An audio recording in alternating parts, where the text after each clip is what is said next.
I do. Yes, it's Carrie, K-A-R-I. Last name Skinner, S-K-I-N-N-E-R. Excuse me. Good afternoon. What do you do for a living?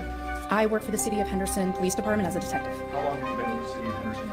It'll be 10 years in January. And in which unit are you currently assigned as a detective? Robbery homicide. How long have you been with robbery homicide? It'll be almost 3 years and 6 years as a detective. And prior to robbery homicide, where were you assigned? Special Victims Unit. And what does special victims unit entail?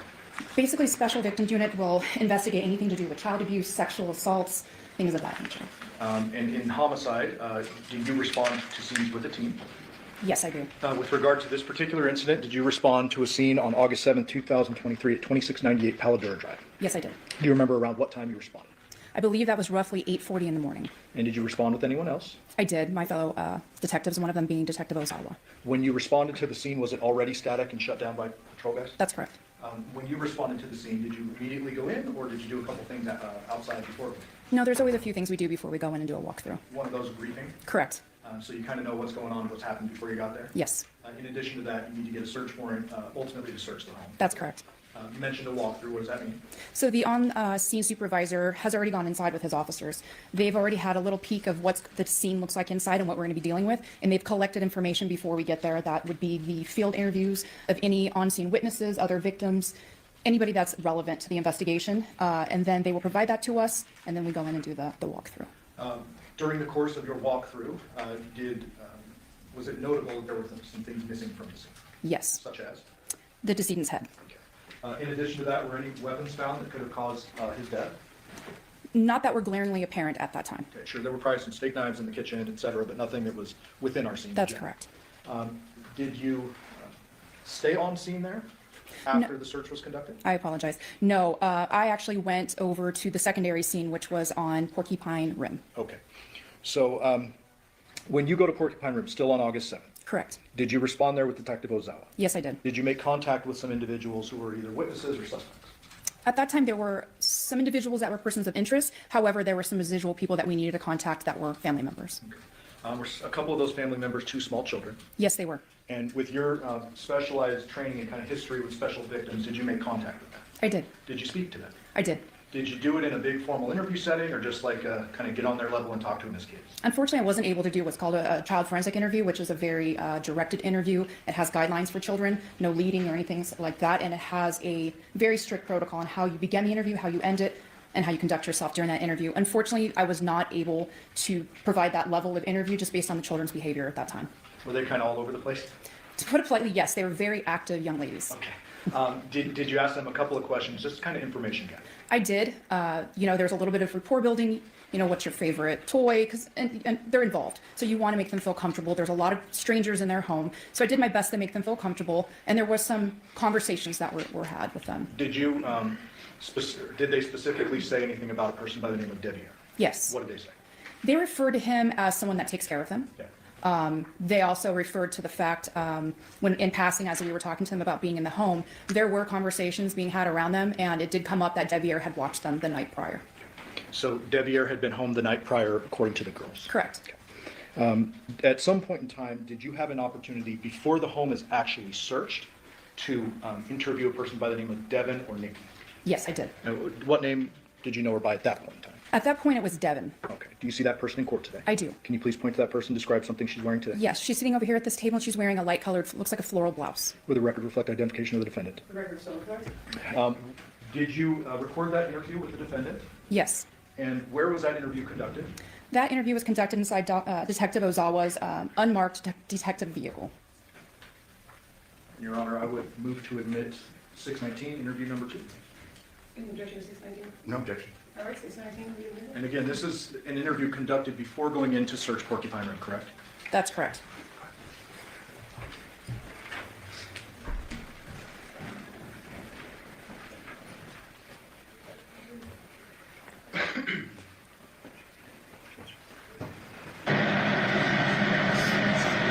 It's August 7th, 2023, approximately 15:08 hours, and my name is Devyn South, Second PD, badge number 1531. Also here is Detective Skinner, badge number, and we're here speaking again with Devyn Michaels.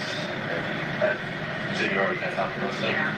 So, you have from where we had because that last night we left, the garage door was open. You can see the shoves underneath and then exited out the front door to go around the front. Yeah, correct. Because everything else I took out the front door, and that was like the last thing I was doing. Is that your voice? It is. A little lighter, and it sounds like you're a little further from the microphone. Yes, I'm in the back seat of the vehicle. Okay, and you said something to the effect of, we talked a little bit before this recording started. Yes, And then I believe what I heard was the defendant said she left the Paladura home and the garage was open, she slid something under it, and then she herself exited out the front. Is that correct? yes, it is. All right, we're going to resume. And then another thing that you and I spoke about is that we did notice some journals that they were downstairs by the bathroom and the laundry room. Yeah. And you tried that as being jug, and it was like something like this. It's like this, and I think it's gel. It's also a milk jug size, so a little bit smaller. Yeah, I just, like I said, because I wasn't really paying attention, it was just random stuff that was all over the house. Like, It's a pretty clean house. he usually cleans when he knows we're showing up, so, like, there'd be dog mess and stuff like that, and so he likes to clean when we come down. And also making it too, like, really safe for the team and that job. And then we also discussed that his ex was doing the town tonight. And that last night, the night that he was where, as I was in the wedding ring, he said to you that he threw it away.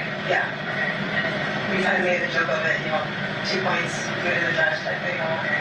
So, and you call as Andrea, correct? Yeah, Andrea. You call her his wife, but you're not sure if you're married or not. No, I know they weren't married, but yeah, it was just, Well, this is something that the girl is back. yeah. I know, like I said, they were together for a few years. Since 2018, I'm saying, so they were together. And they broke up, she kind of moved around, you mentioned Arizona, Utah. I think he said Oregon one time. That she's in Utah right now. I think so. He says she does this like off the grid type of living. So, But you're not really familiar with it, she said not to each other. get that, yeah. Because it was kind of awkward talking to. Your exes. And the last time you spoke to him, as well as his mother, was last night, just before you left, so we're cleaning up like our alcohol here. So, you mentioned cleaning up, taking colada and Jameson ball in the fridge, and his mom from the state. Right, we were just like randomly cleaning up the different things. And where was he? Smoking in the garage. This is like marijuana, cigarettes. Marijuana. He smokes the cigarettes in the backyard usually, and the marijuana in the garage. I'm not sure why the difference, but So you left, this is the last of it, where was he? in the garage. Okay, so you say bye, and all that stuff, you push out the box, And then I just went out the back door. Detective, is the defendant saying that when she left, Johnathan was up and moving in the garage? Yes, No, I went and picked up my daughter's prescription first. Yeah, because I wanted to make sure we had it for her first day of school. Yeah, he was only in boxers when I left, because usually when I leave, he walks me out and everything. But since he wasn't really dressed. And how would you rate his level of intoxication when you got away last night? Like if it's on a 10 scale, like 10 being the most ridiculous you've ever seen, that's 0 being under. No, I think he was buzzed, but I couldn't say he was way over the top now. So maybe that's somewhere in this one. Like, I've seen him much worse. Okay, so he was washing. But I know he was still drinking, so I don't know how much he drank after. Anytime you tell someone to sleeping or just leave him alone. I told her that I told him to go to sleep, but that was like when he was done, she didn't slip it off. Well, I think when she was done cleaning, she just, because we got finished talking, and she went upstairs. And you mentioned that while he's in the crib, you guys come over and he shut it off before, so the dogs aren't in. And that gave that last night. Yes. So you left, do you remember if the dog was still down? I know the dogs were outside, I don't know if the dog door was still down, because they do have that little flap. They were outside when I left.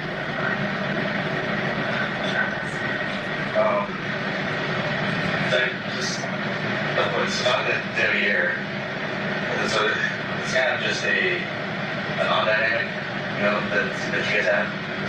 it was basically kind of confusing. You know, when we're talking to Yoko, it doesn't sound like she knows. She doesn't know that we are married like that. She just thinks that we're still here because we don't really want everybody kind of in our business because it makes sense. Yeah. No, I get that. Just like I was saying, when I talked to Yoko and I talked to you, it was like, that we didn't realize that you and Devyn were married, but like, you guys been married for 2 years, you said. Almost 2 years, but Yoko doesn't know that. But are you guys, talking to Devyn here, it's kind of like, it sounds like you guys are married, but not because you guys like love each other. You know, it's convenience. Like, I have a lot of medical issues and he's been taking care of me and the girls. I guess, so what was your reason for getting married to Devyn? Because legally, as my spouse, he has more rights and access to things than someone just as a grandma. So like, you have prescriptions, He can do anything as my spouse. He actually, I had to go into a hospital in an ambulance and he was the one that took care of all of that. Okay, so are you guys like intimate together? No. Does he sleep in your room? Sometimes, like, I'll fall asleep when we watch TV, but he usually sits on the couch. And president in there? So you guys aren't really, when you say married, you're not like, you're not dating, and you're not doing stuff together, you're not intimate together, things like that. You know, and that's why John was okay. Because John knew, and that's why he was kind of okay with everything and being able to move in. Gotcha. And then, but there's, he's gonna have to move out, or he was gonna have to move out? Devyn was not happy about it, and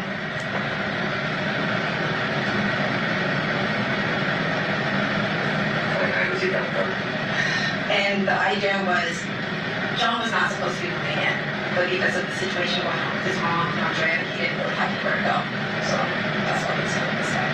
And I was not expecting him to do that this fast. We talked about him piecemealing and slowly moving things, and it went from a slow thing to everything got moved in one day. Yeah, And it kind of got Devyn that's right.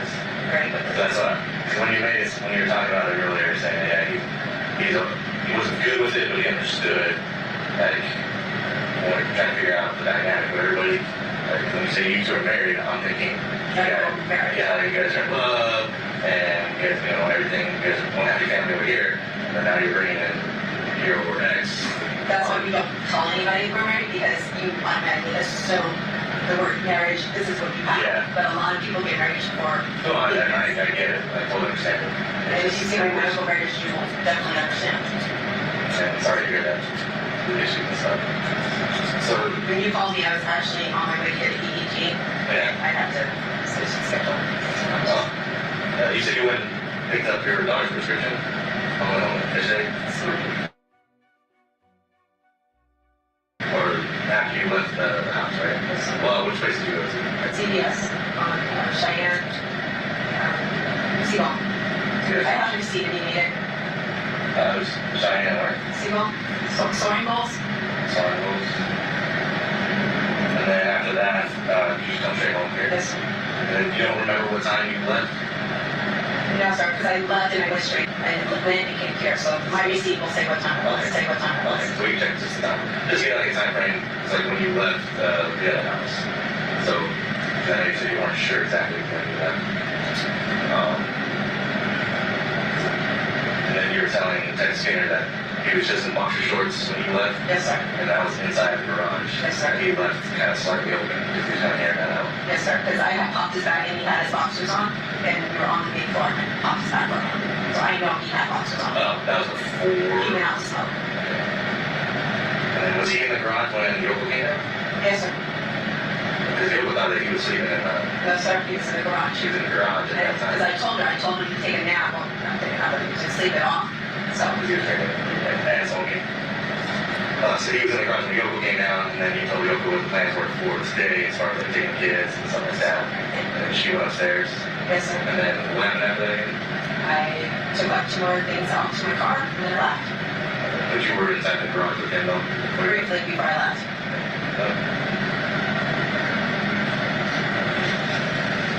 What's on your face? He went to answer it because his phone is here. He's on it the whole day. Whose phone is that? That is my dad. What was it? It's on the garage in front of our house. Oh. It got locked. Like it, sir? Okay, we'll go on to that then. me, and you guys are being noisy in there, please be careful. Sorry. No, it's okay. Thank you. Hey! I know. So that should help you. That's this one. So that's this one when you're sure. May I touch it? No. No. Same.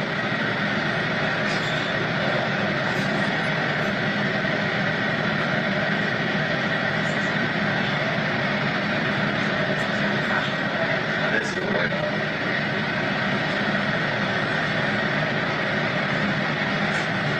That's someone's screensaver. You know what's code by chance? There's no book. Okay. Just slide it.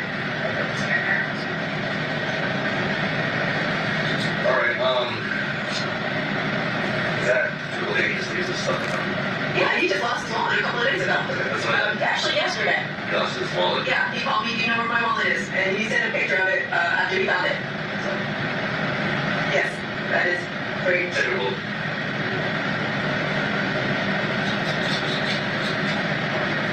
Okay, so you said you went, before you left, you went in the garage, briefly spoke with them, and then you went out the front door. And then when you left, was the garage still halfway open? Yes, sir. Okay, and then after that, you went to the CVS on Cheyenne, and then from there, you came straight here. Yes, sir. And was anybody awake from you now?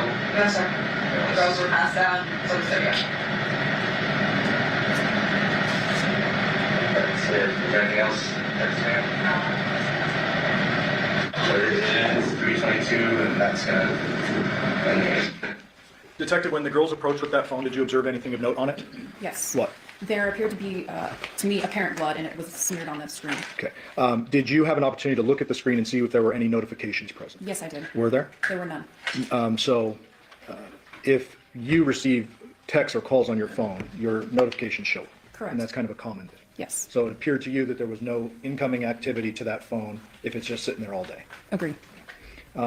After that interview was conducted, did you and other detectives authorize a search warrant for the Porcupine Rim address? Yes. And then were you part of the search of the Porcupine Rim address? I did enter in and assist at that point. Okay. And ultimately, did you exit and then conduct another interview with the defendant? Yes. While you were interviewing the defendant the third time, or I guess the second time for you, but the third interview, were you getting updates live from other detectives in the home as they found certain items? I was, yes. And I'd move for the admission of 620. Any objection, 620? No objection. 620 will be admitted. And I am going to play it, but before I get yelled at by the judge, I'm going to say we have to end at 3, so we might have to stop halfway through or partway through. Sure.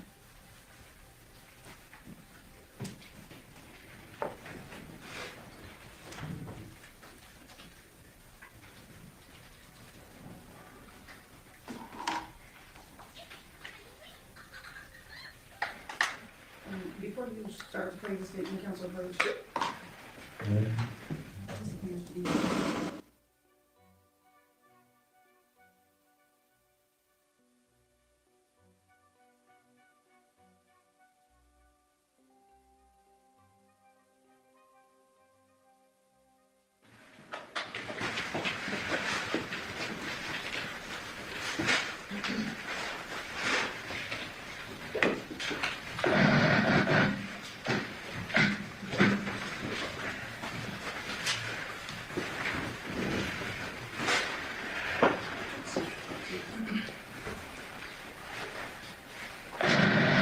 It is August 7th, 2023, approximately 19:55 hours at night. Detective was out with Henderson PD, badge number 1531. Detective Skinner, Henderson PD, badge number 2233, and we're competing again with Devyn. So, and just so you know, like, you know your rights, okay? I said you're not under arrest, but I have to redress you. We've been here for so long, okay? So, like you said, you want to speak with us, I gotta make sure that you understand your rights. Like I said, you're not under arrest, but I still have to repeat your rights because you are being detained and we've been talking with you for quite some time, right? So you have the right to sign, you have that right, and you say you can't be using these for long. There's right to speak to an attorney for any question, that attorney doesn't. All the extra questions. You can have for an attorney will be provided no cost to you. If you decide to answer your questions now, you may stop anytime and speak with an attorney before question continues. If you decide to stop answering questions, don't forget the gun, all questions stop. So you understand your rights? So, like I said, say yes? Yes. Okay. And it's basically because we've been talking to you for so long today, and now we're doing a search warrant. You are being detained, but you're not under arrest, like I said. You're not under arrest, right? And I know this is all kind of coming to a shot. Everything that's been going on. Like I was explaining before, we have to make sure that we rule out every possibility. Okay? And so, like, with his phone right there, do you know how his phone got there? Well, it's by the cigarette butt, so it looks like he was smoking and he put his phone down. You didn't see the cigarette butt there? No. There's Is a the cigarette butt over there? Yes, sir. Okay. And sure, if you test it, it'll be, And he smokes cigarettes? yes, sir, case number. Okay. When he was moving stuff, did he like have his hands or anything? Yes, sir. Which hand do you remember? I'm not sure, but he said on the table that has like the multiple parts to it, one of the parts came down, he said that, like, it took a chunk on his hand. Like actual, did you see him bleeding at all? No, he told me about it. Did he have any bandages on him after he told you? I didn't see, he just told me, but it slammed down. When did he tell you that? When we were moving it into the thing, he said that it came down on his hand and it took a chunk. What do you mean moving into the thing? When we were moving in the table, he said that the table had snapped down on his hand. Okay. And Inside this garage right here? yeah, he told me in the garage. And which table inside the garage was it? There's a white one that has multiple parts to it. You know where it's at inside the garage? It's sitting right there. Well, and then like when I go back in, I look at it. It's the white table is like before you hit the before you get to the freezer, there's a white table with multiple sections to it. So, like, What am I missing? well, your reactions are starting to elevate and be different. I know we should do that, but I'm getting scared Okay, and what are you scared about? because you're asking me, did he hurt himself?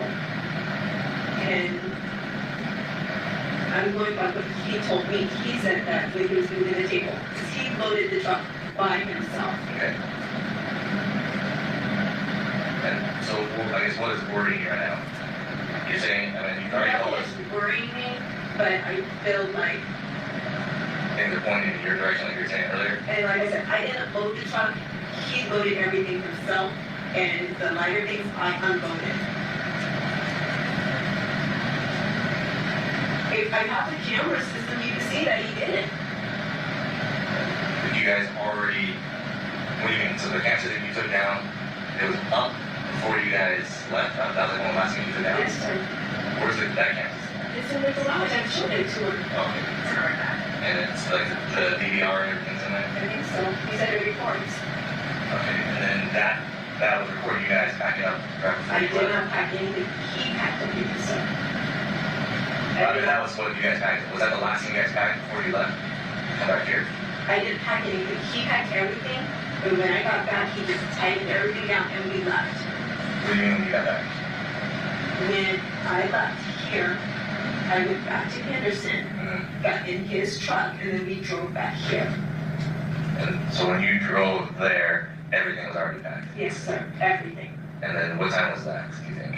It was around 8:30, and then we got here, I think it's at 9:01 on his.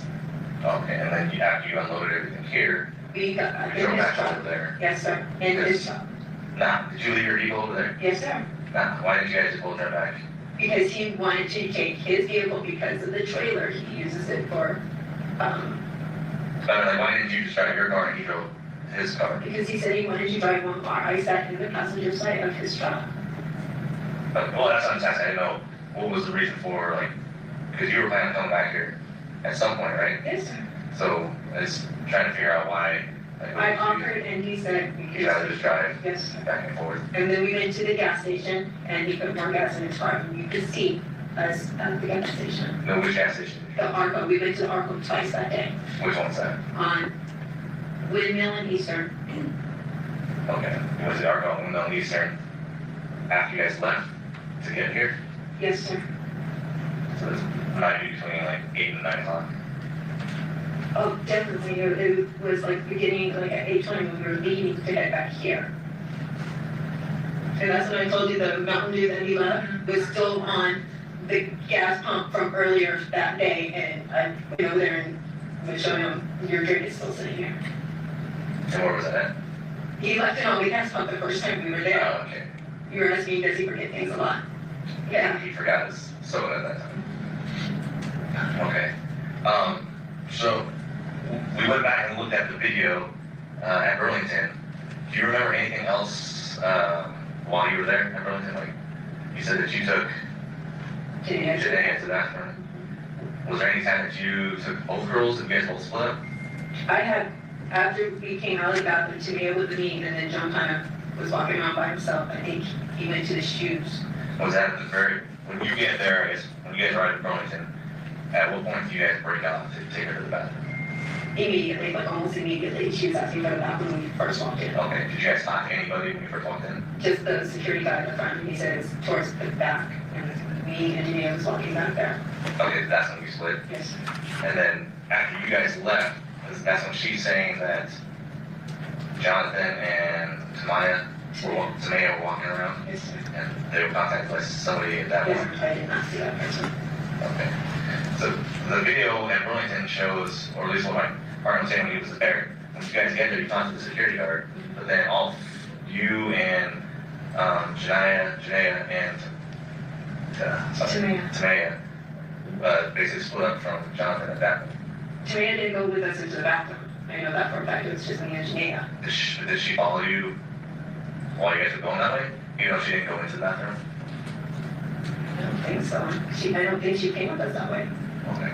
As like I said, my partner he was at the Burlington factory, looked at the video, and that's what he saw. So when you guys get there, you talk to the security guy, and then you and your two daughters walk, Okay. and then Johnathan walks away from you guys. I know when we came out of the bathroom, she was definitely with me because we were looking at all the little knickknacks right towards the back of the store. Okay, was she waiting for you right there? I do remember when we came out, she was right there. Right by the bathroom entrance? Or, No, by the gate.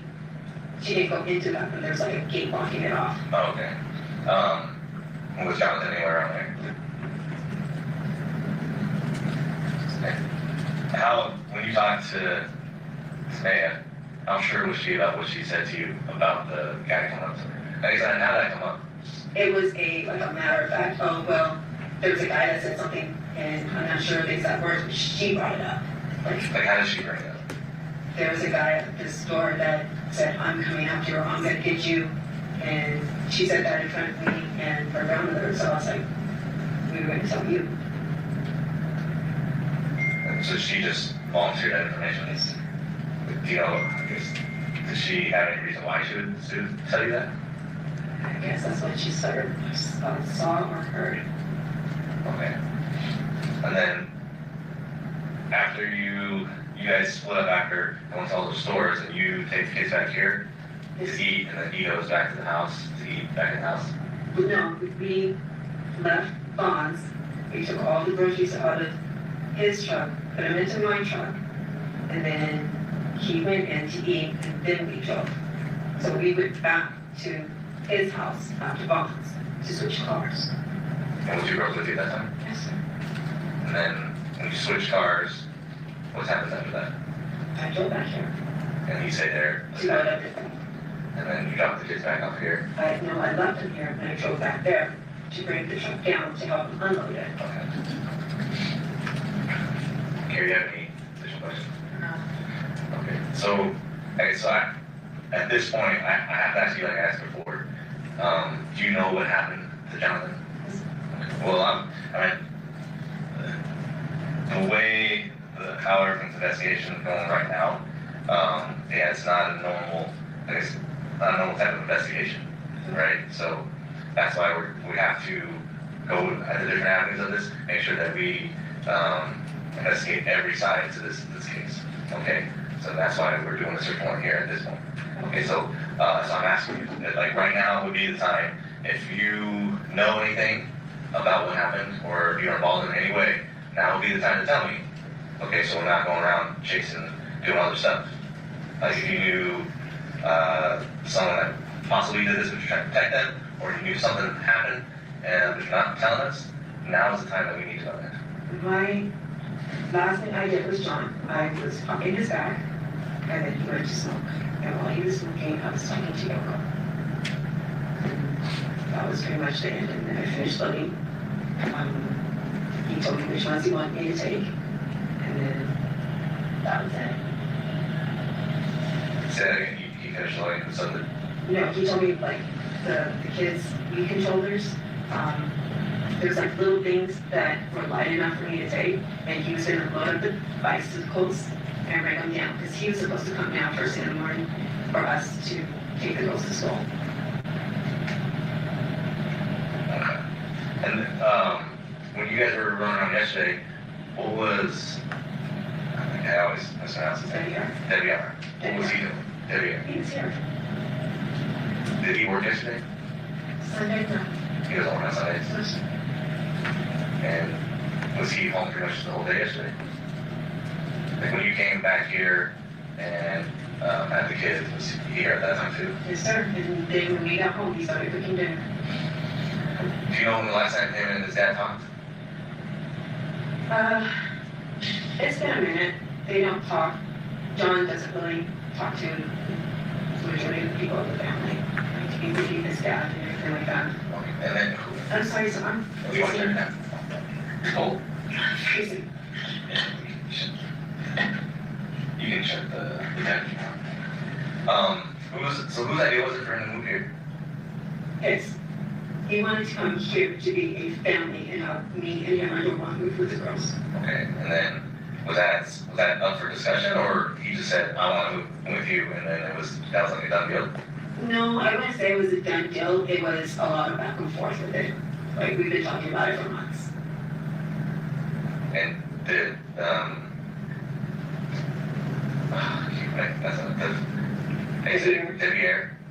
did Devyn know that he was coming? Not yesterday, no. Absolutely not. And did he know that? Did Devyn know that John was moving in? Devyn knew that John and I had talked about it. Devyn did not like the idea, but I did not know John was bringing all that stuff. Yeah, Tonight. gotcha.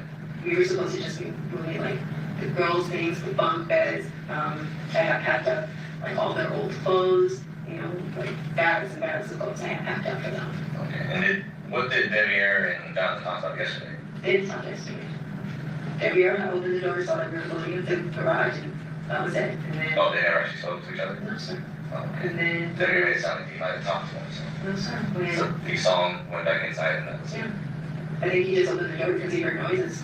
Just, I mean, I can't speculate, but it was just open the door, close it, type thing. And then when I left, I just let him know I was leaving, and that was it.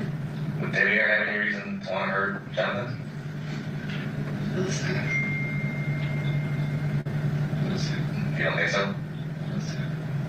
I mean, they didn't get along perfectly, but no.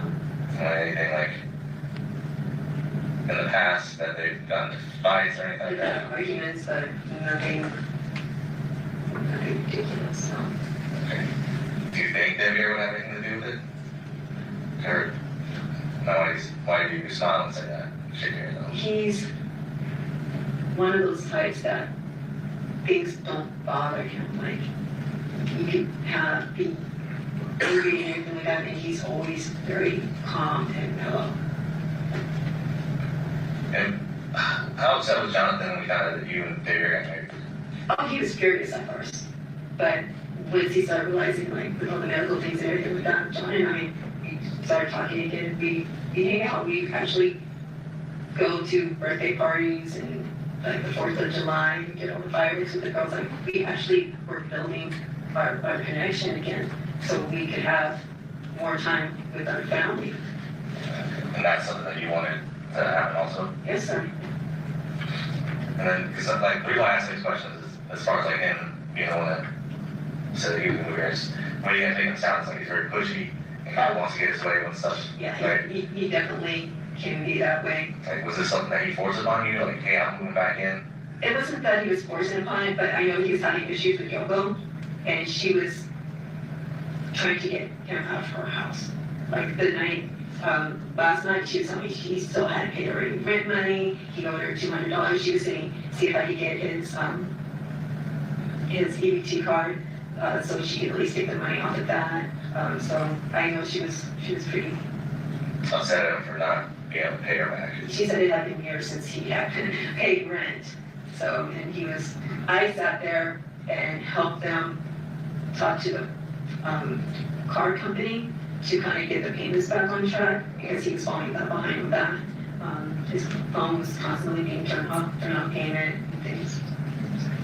Do you think that, did he have any issues with Yoshida? He said that they were basically using his EBT to live like a lifestyle. Like they would go and get the fancy food and everything and kind of use all the money and he would have it on the card. That Yoshida and Yoko would do that? Yes. How upset did that make Johnathan? So they argue daily. Do you think that Yoshida or Yoko would have anything to do to hurt him? I don't see them being capable of hurting him. Like I know they argue, but I don't see them being aggressive people. Like I know Andrea had pulled a knife on him But how long ago was that? last year, I It was think. last year. From what I was told. I just know that he was trying to get out of that house as quickly as he could. And it was supposed to have been like a piecemeal type thing. And it went from a gradual thing to everything now. Okay. What about his relationship with his brother? How is he They, when I first met John, they didn't talk at all. And then they started talking briefly, and then they started talking again. Same thing with the dad, John. We talked to him briefly, but he didn't get along with the wife, so he said he didn't talk to him at all. Like, I've never even met JC the whole time we were together. He showed up to the house one time to pick up Devyn here when he first moved out here, and that was it. And JC lives around Cheyenne today, so not that far. But he's never reached out to us or anything like that. So I know that your marriage with Deb is on paper, but I know Tim Carey's wear rings. Oh, I got this. I know, but he wears rings too. So if it's on paper, why are you guys doing the rings and stuff? And you got your ex moving in, I got the ring. I don't know. Rings aren't really significant. It was just part of the little ceremony that we did. Rings are very significant in marriage. They're a symbol of a connection to another person. We definitely have a connection. He's like my best friend. And he'll tell others I'm definitely his best friend. I've tried to help him. Like, he's gone through a lot. And so have I. And he actually saved my life, so I'm very grateful for him. It's just, you understand how it looks, right? So I understand, I completely understand when you need a medical power of attorney and sense to the spouse. But to take it the next step and actually wear rings to show your connection to the world it is a romantic connection. It's showing that you're married to someone and that you have a respectful relationship with someone through marriage. And we have a different, I would say, respectful relationship. But at the same time, John was like accepting of ours, so that's why he was doing that.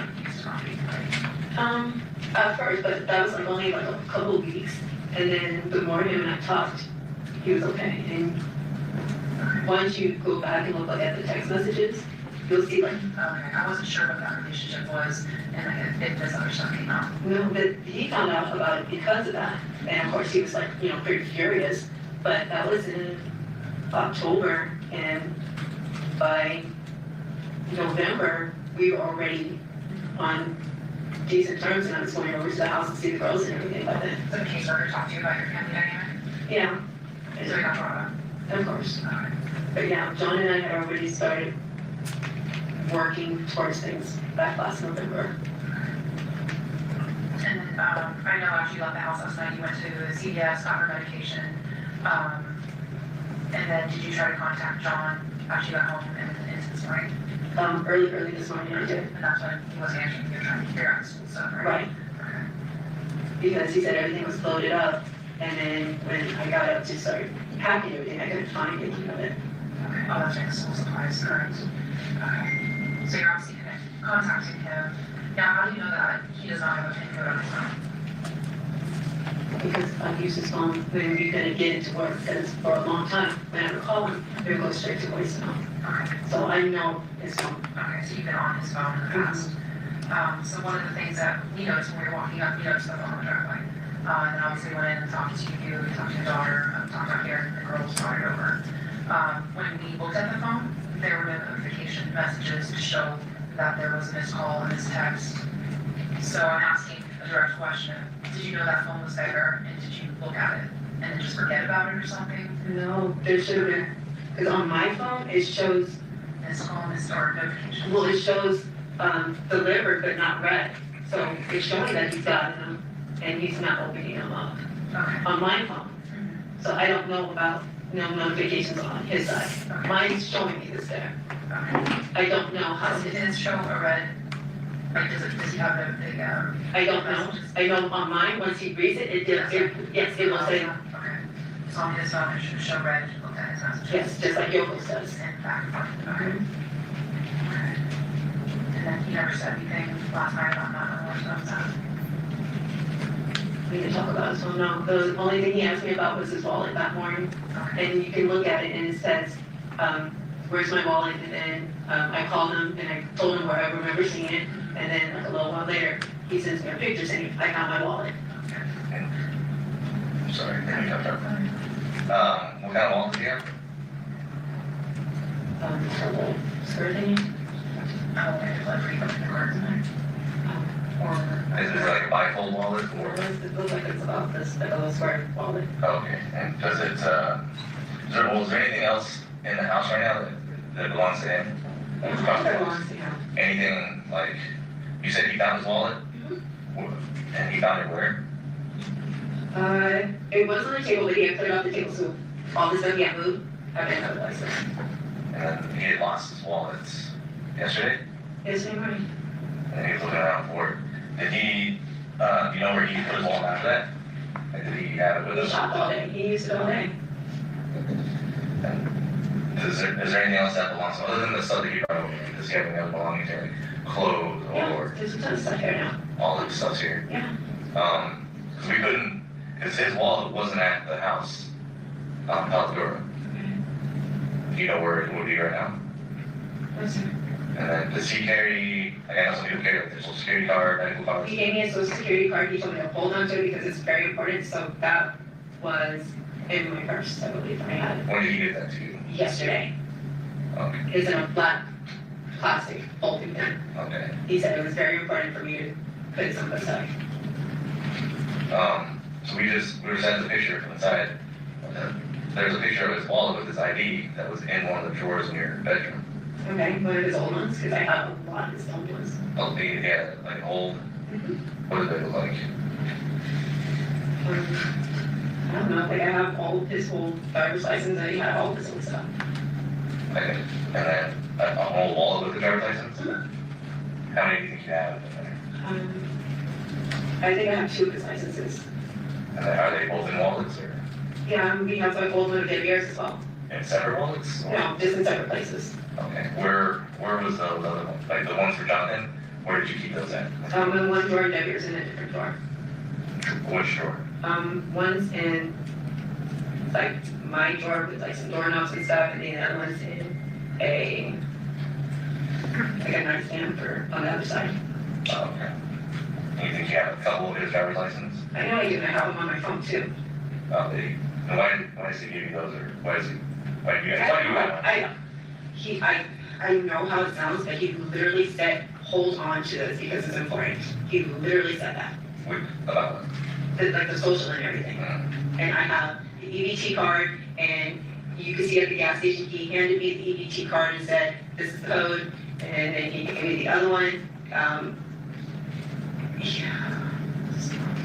what's that? I said, "This isn't good." Why did you say that? Because he's telling me to do things, and you're asking me about it, and Well, I mean, you're explaining, that's why I we're mean, you can asking. see at the gas station, he hands me the card and says, "Hold on to this in case you need something." Like, And it's, that's the EBT card, yes, sir. It is at the gas station. You can see him hand it to me. the Argo. No, and not the Arco. There's another gas station on the Pecos one where we stopped, and I think, yeah, because he gave me the card and then he went outside to smoke a cigarette. But it's on the security camera. You can see him hand it to me. Do you know which gas station? I don't know the name of it. It's by the Burger King. Burger King, you know, right now, like. It's just like the Pecos and Windmill is like right there. You can. Nicholas Windmill, Burger King, There's a gas station right there. He was talking about the man that works there. He parks like right. on the corner. He was telling me about the man that works there and he sleeps in his car and everything like that. What time do you think that was then? That was after we unloaded everything. We went right there and I got a Monster drink and I don't remember what he got. So right after you left, When we got back to his side of town. so coming back is when you went to that gas station? Yeah. So so after that month. And then that's when he gave you his EBT card? Yes, you can see him hand it to me and he walks out the door. So that's right, that's near his place. You said Pecos and Windmill, the Burger King. Yes, sir. Like he kept. It's cool because there's I think 2 gas stations. There's a Chevron right down the corner. I think it's like a Charles Horse. Okay, so there's Starbucks there, and then across Candy Corner from that gas station is another gas station. I think it's a Shell or something. I'm not sure about one, but. It was next to the Burger King. Yes, sir. Okay. Please check the security. You can see him and you can see him telling me the code and everything. I don't know why he was giving me things, but he was telling me to hold on to my keep her safe. And that's what I was doing. That was a social security card, one of those driver's license. I've always had his driver's license. He's So the always, problem I have with that is that the driver's license found in the house is a current one. It's not. but he just gave it to me. I know, but he would need that for work.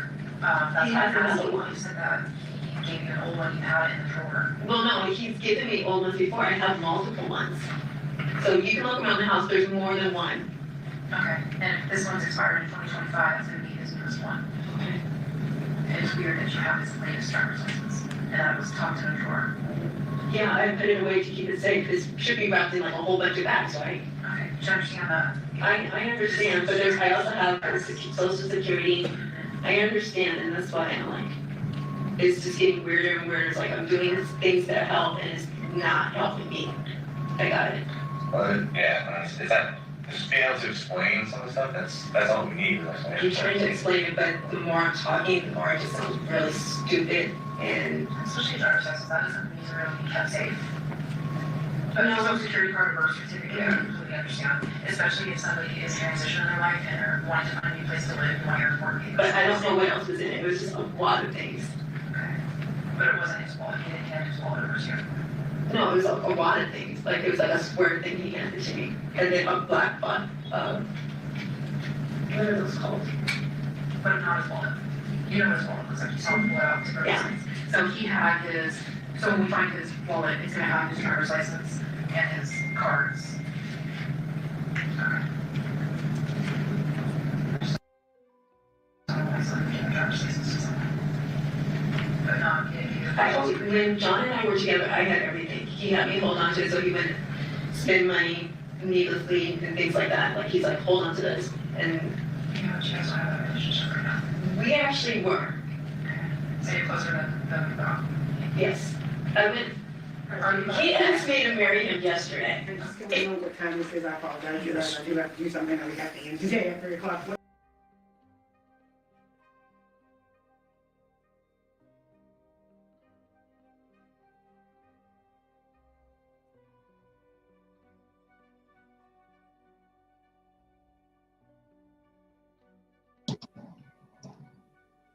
Good morning, day 4. Same witness on the stand. This was a recap from Friday. And let's get to this morning's court in Nevada. It's around 9, just gone 9 a.m. in Nevada.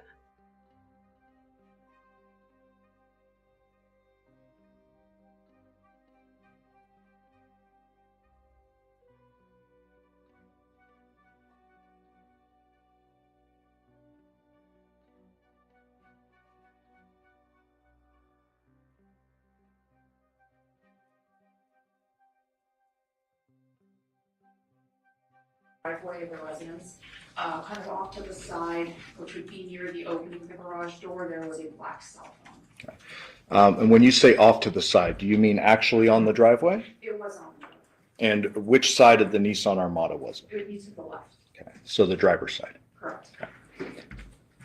When you observe the cell phone on the driveway, on the driver's side of the Armada, do you immediately go grab it, or what are you thinking at that time? No, at that point, we made note of it. That is something that we're gonna wanna include in our search warrant. So at that time, we're leaving that so that we can collect it in a way that we can have it forensically analyzed later. Okay. And I would presume at that point, when you see it from a distance, you don't realize there's blood on it. Correct. But you're noting it, you're not telling the defendant about it, you're just, okay, that's noted, and you move on. Yes, And you indicated previously that you had an opportunity to speak with the girls, the young girls, is that right? yes, And they indicated to you that the Devyn had been home with them last night. that's correct.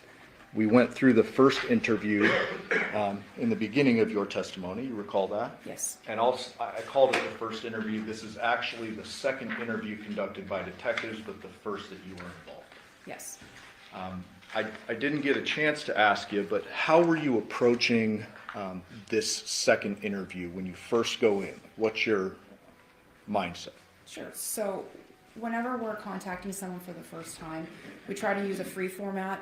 We will ask them questions and allow them to give us a narrative in their own words. They're explaining the situation, the story, all of the things that they want to organically just tell us. And then we may ask a couple follow-up clarifying questions and sometimes repeat back to them what they told us so that we can feel comfortable that we understand what they're trying to tell us. And you are aware that there was an interview conducted with the defendant prior to your involvement? Yes, And this second interview, your first, yes, was that investigative type, open-ended, like, hey, give us any information you deem relevant kind of thing? correct.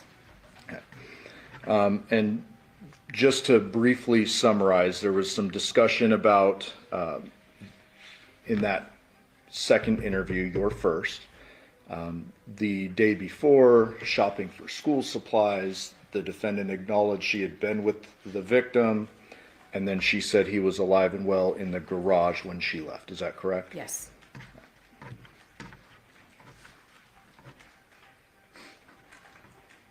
Now, during the course of this first interview you're involved in, we heard a little girl's voice approach. Is that correct? it is. Describe that, what happened, and what that meant to you. So while we were interviewing Miss Michaels, we are engaged in our conversation. To be honest with you, I'm not sure which of the daughters, their names I still get mixed up.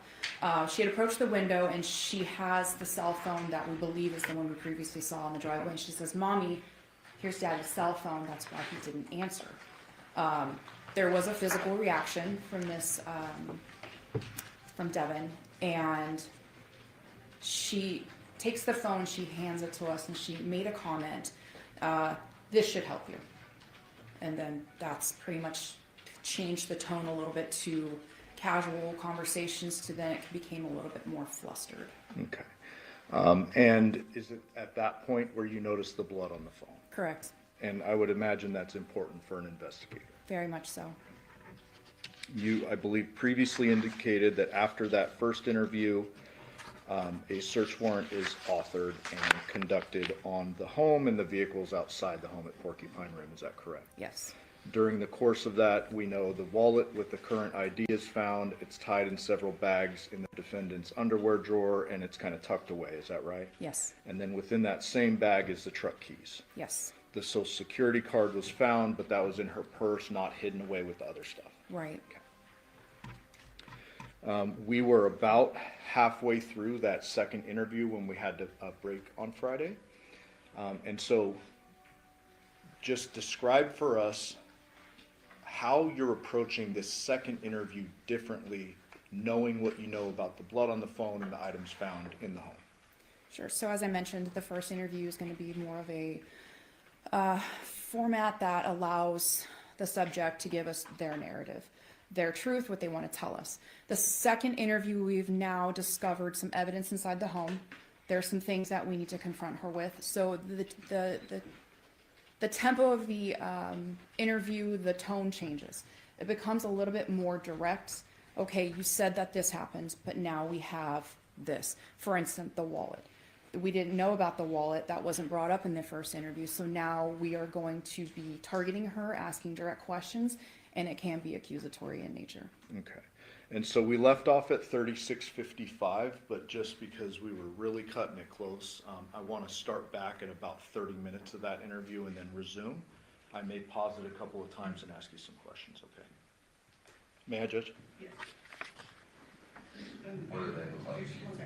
Remind us what you said this is. 620 on Okay. Right. I don't know, like I have all of his whole driver's license, I had all of his old stuff. Okay. And then a whole wallet with the driver's license? How many do you think you have? I think I have 2 of his licenses. And then are they both in wallets or Yeah, and we have an old one of Devyn's as well. in separate wallets? No, just in separate places. Okay. Where was the other one? Like the ones for Jonathan? Where did you keep those at? The one drawer in Devyn's in a different drawer. Which drawer? One's in like my drawer with like some doorknobs and stuff, and the other one's in a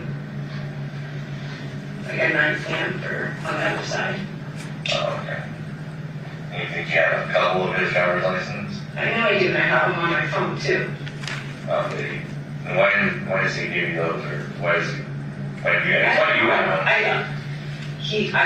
I know how it sounds, but he literally said, hold on to this because it's important. He literally said that. About what? Like the social and everything. And I have the EBT card, and you could see it at the gas station. He handed me the EBT card and said, this is the code. And then he gave me the other one.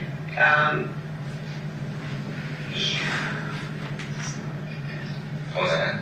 I said, this isn't good. Why did he say that? Because he's telling me to do things, and you're asking me about it, and Well, I mean, you're explaining it, that's why.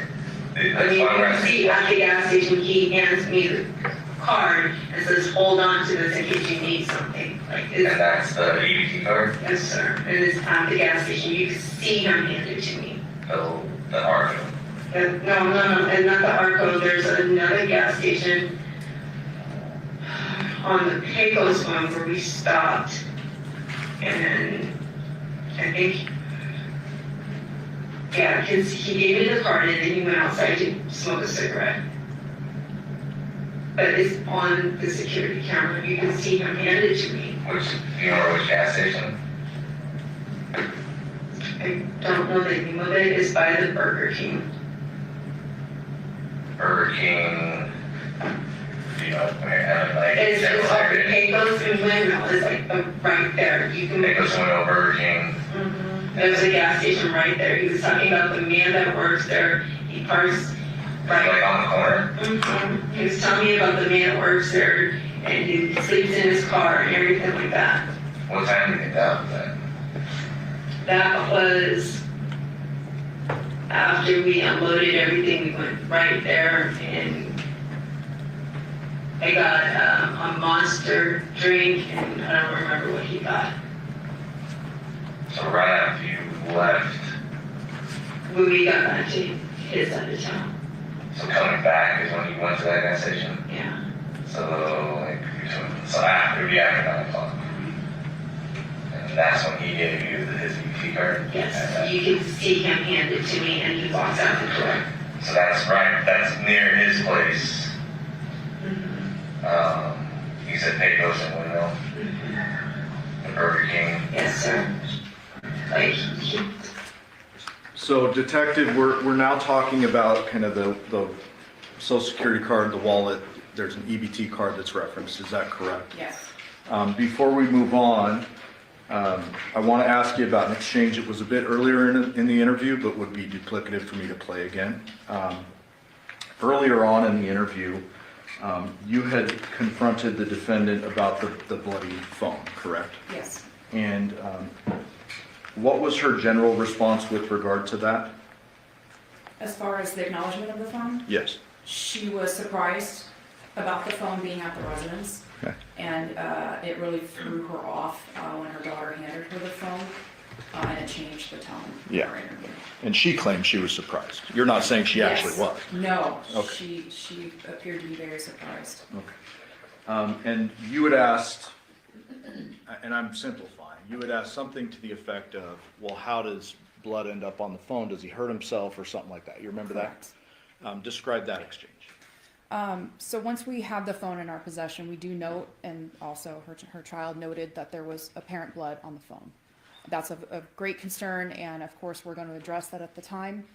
Began asking Devyn some questions related to that. She mentioned that he had injured his hand, and I believe she specifically said he took a chunk, and he being Johnathan, out of his hand. Then went into great detail, which stood out to me because the entire interview, there hadn't been any detail on anything. It was very generalities. There wasn't a lot of, it was like, I don't remember. But in this case, she went into extreme great detail about the table, how it folded, where it was in the garage, how he had hurt himself.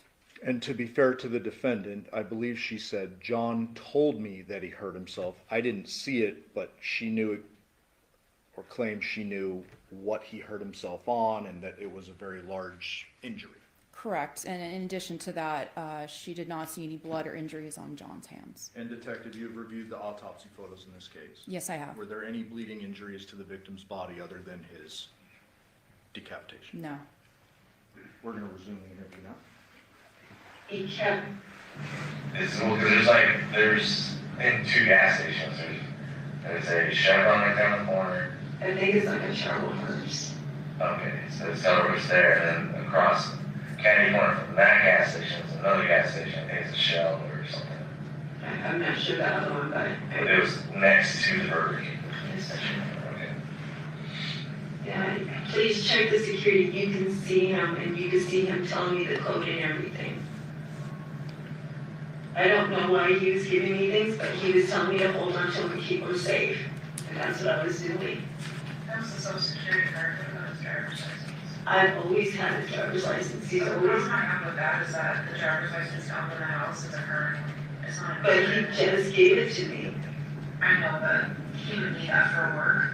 That's He why has I'm asking another you one. to send that. He gave you an old one, you had it in the drawer. Well, no, he's given me old ones before. I have multiple ones. So you can look around the house. There's more than one. Okay, and if this one's expired in 2025, that's gonna be his first one. It's weird that you have his latest driver's license, and that it was tucked in a drawer.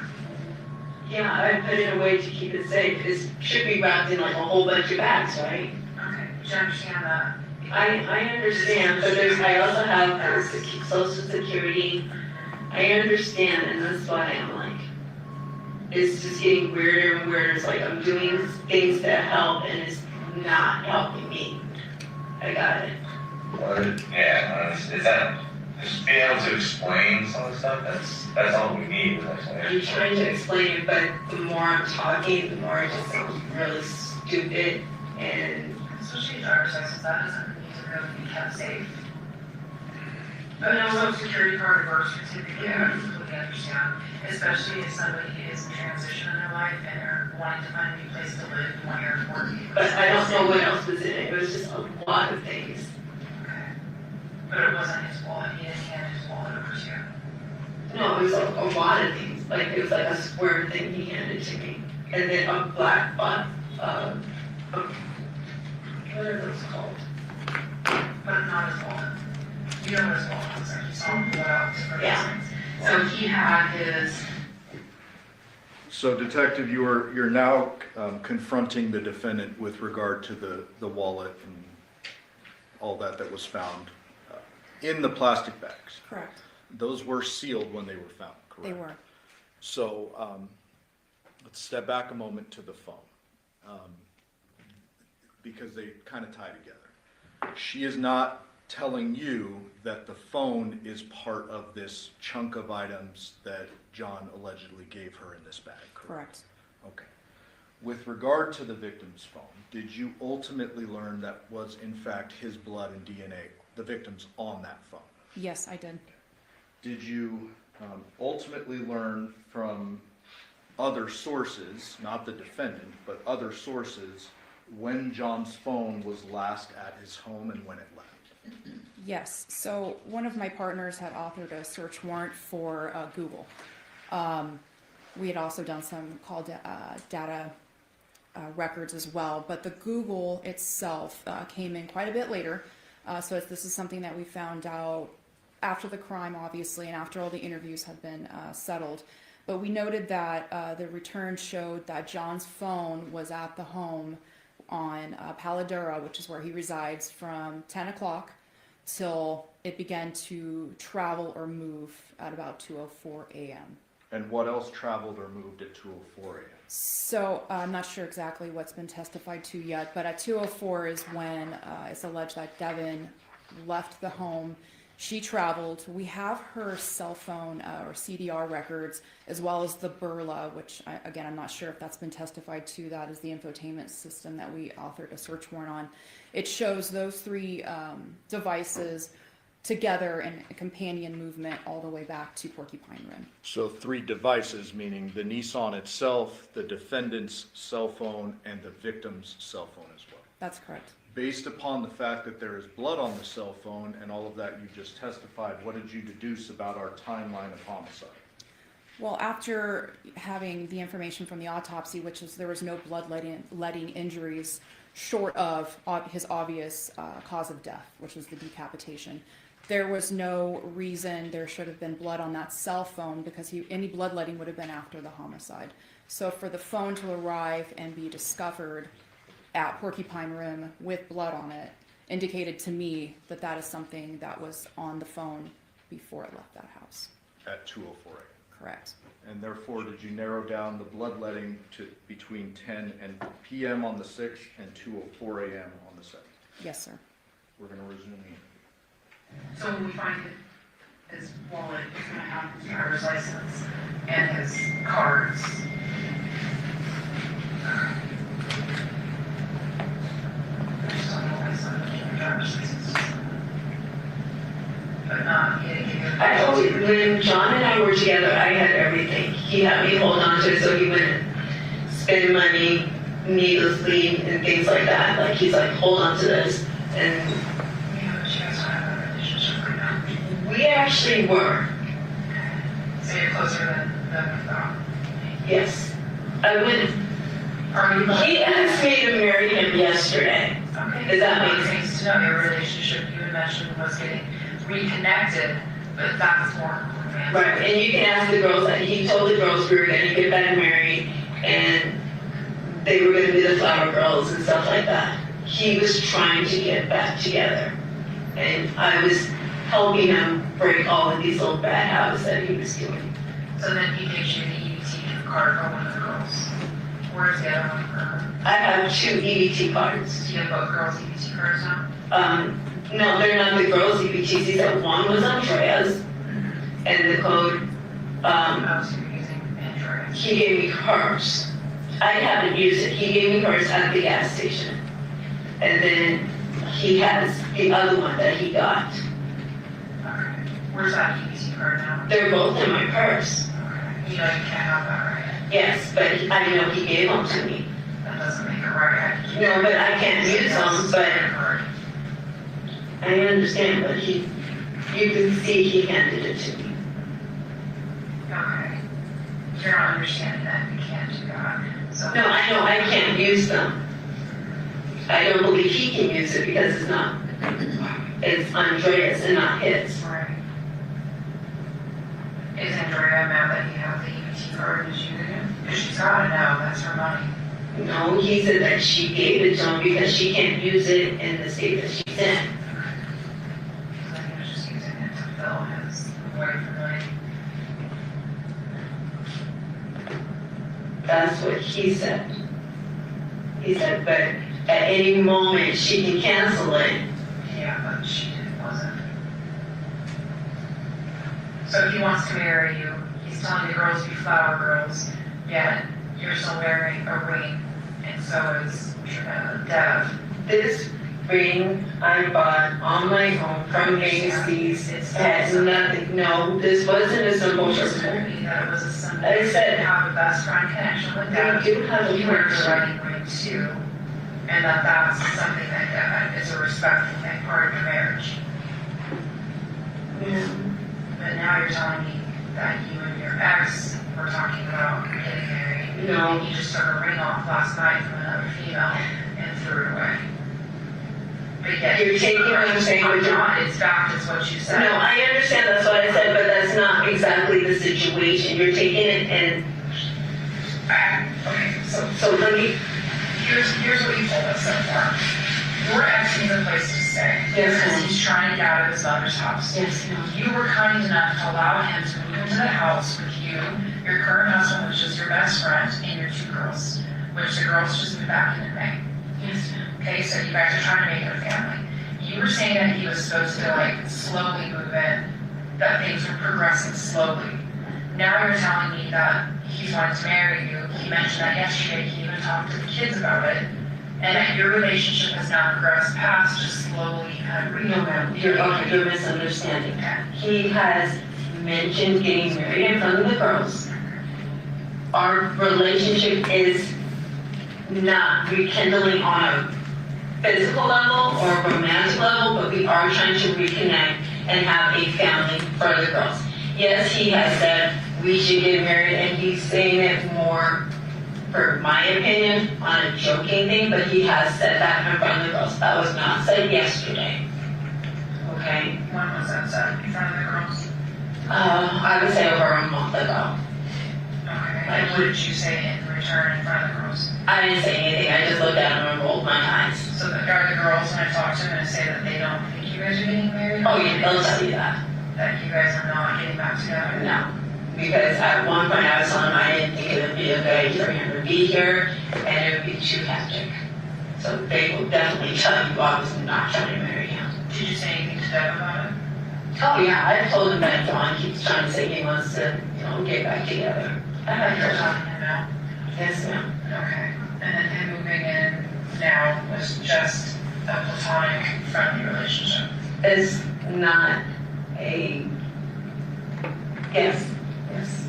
Where was Basically. he gonna sleep in the house? I was going to clear out the sewing room that's up there. Okay. He said he wanted the loft because it was the cooler place, but I was going to give him the sewing room because there is more than enough room. And then Deb sleeps on the sofa? Sometimes, or he does sleep on the bed, like I said, when we watch movies and he knocks out within minutes. And then have you guys ever had a sexual relationship? Yeah, we had. Okay. But And it's not there now? no, I can't even have sex now. Well, I mean, there's a lot of different ways to have sex. I understand, but no. Okay, so you guys have no connection that way at all? No. Okay. That would complicate it a lot. Having your ex with him, because so many years still in a relationship. I understand.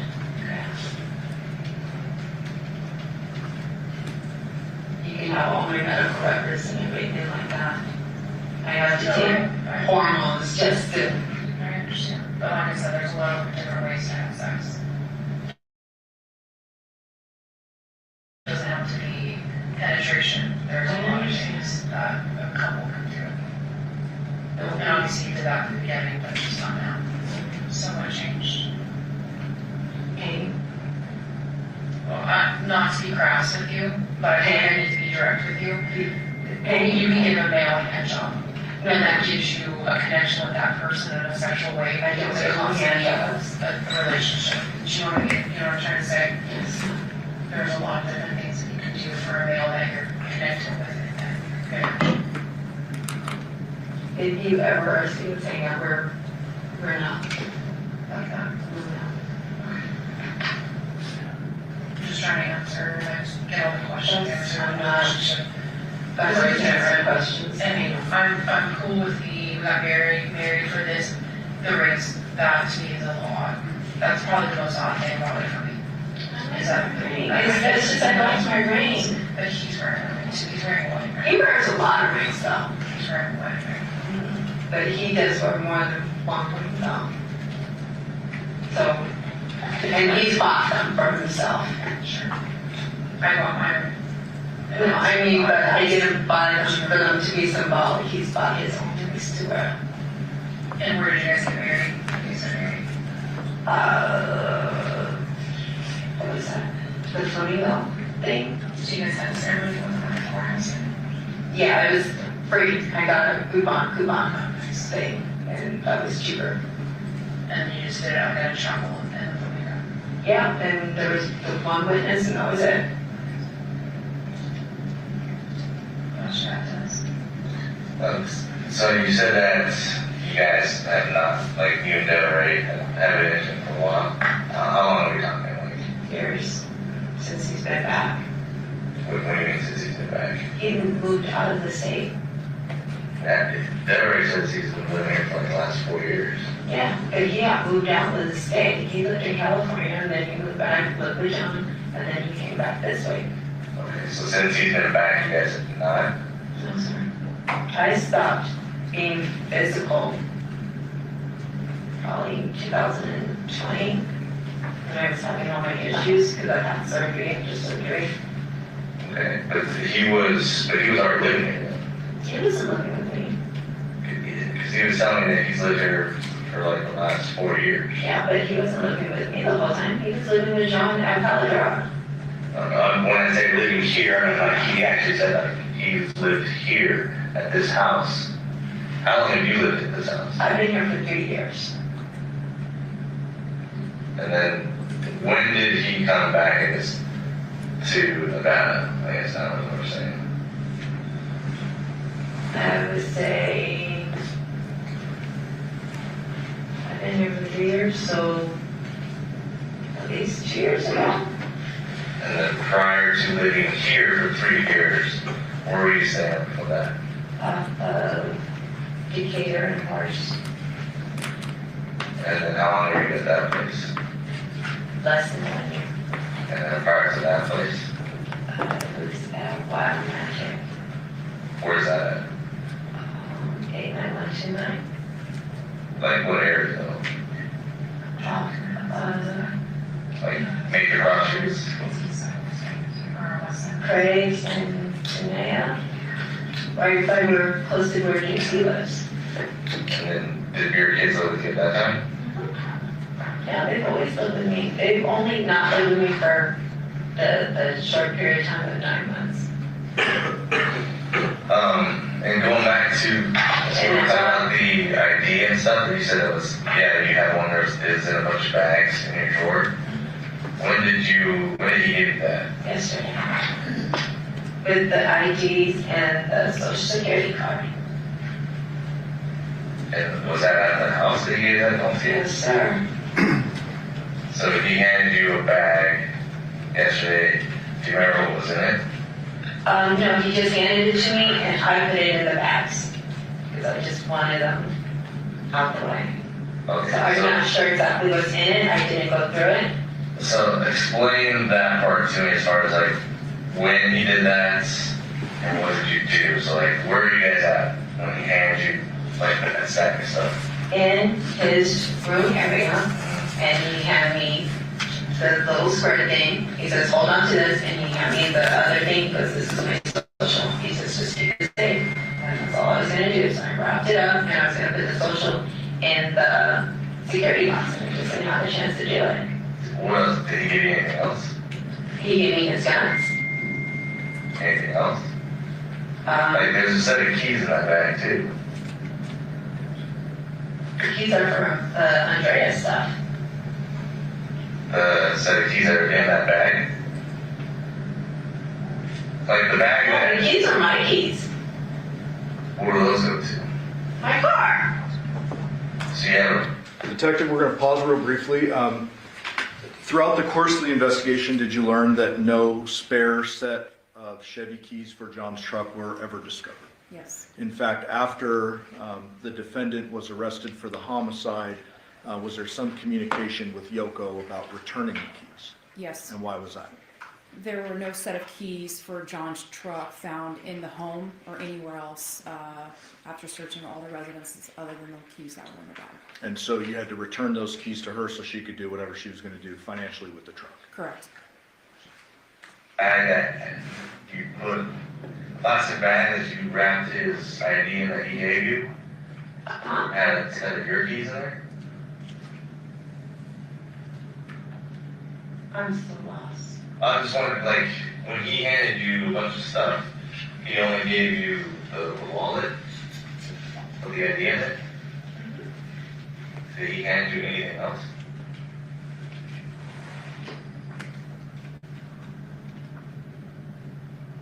And a social security card. Okay, because in that bag that it was wrapped in, that you said you wrapped it in, there was also a set of vehicle keys in there. I don't remember giving the keys. Because I guess that's my question. Like, why would he give you his wallet, social security card, which is like detective scanner's asking, also, and then also a set of keys. I don't remember the keys. I just know the wallet and the social security card. And then you put that in a plastic bag while you were at that house? I just grabbed everything and tied it and tied it and tied it and tied it. So the only thing he handed you, like, so I'm giving you this stuff. What exactly does he hand you? I remember seeing a wallet, and it went like this. He dropped it in, and I just started tightening it away. So it's just a wallet then? That's all I remember seeing. I do not remember seeing keys, but he dropped it in the bag. Like, I just took it and tied it away. And was this in the garage? No, sir, it was in his room. Inside the room, in the house? Yes, sir. And was that before you guys went into the garage? That was before we left. And then he also said, make sure the guns are safe. And we didn't take the ammo. So I carried on. Detective, was this timeline that the defendant gave you notable? It was. And why is that? Specifically, the keys being in the bag and the wallet. When they leave the Paladura residence, she'll indicate that they were in his truck and then drove back to his house, or back to her house on Porcupine Rim. However, the keys have been tied up in that bag because she indicates in her statement, I tied them, and that's exactly how we found them in the drawer. And so we know based on not only the defendant's statements, but witnesses and technological evidence that it wasn't the Nissan Berla that they made the last trip to Porcupine Rim in and then returned to Paladura. It was the victim's truck. That's correct. And so she's saying the keys or whatever he put into the plastic bag that she tied up over and over and over were given before that last trip to Porcupine Rim. Yes. One of the guns, and he carried out a bow and a crossbow looking thing and another gun. Okay, so that was before you left there, between 9 and 10? No, that was like at 8 and 9. 8 and 9. And we came this way. And then what did you do with that, all the stuff? When I got here, I put it in the drawer, like just to keep it out of the way. And then you guys drove back? Yes, sir. Okay. Did he have keys to his truck? Yes, sir, we drove his truck.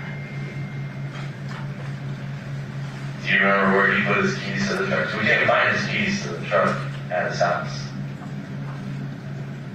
They were on the table. Which table? The table that had like all this looking stuff and like the grinder and everything like that. All of that was sitting right there. And his keys to the truck? Yeah. The only keys I picked up were the ones that had the little thing on it that said Andrea, because Yoko said bring them to her and put them in the little thing. That's the only thing I picked up.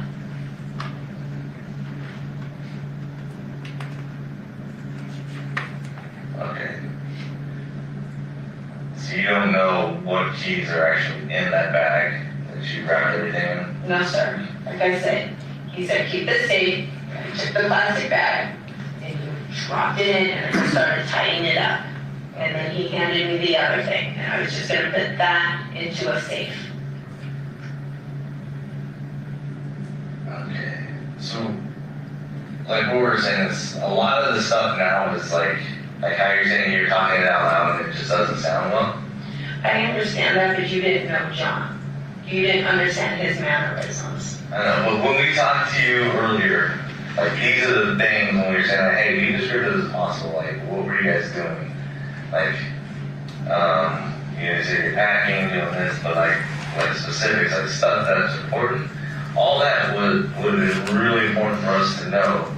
I do apologize, but that's not things that were like kind of going through my head at the time to remember. Is like, when you say this, it's like, okay, I remember this now. And you say something else, then I can recall more information. I'm trying to remember as much as I possibly can for you. Okay, because like how you said how it doesn't look well, I agree with you now because you have his social security card, you have his wallet and his ID. There's possibly a set of keys that looks like might be his truck keys in that bag. Okay.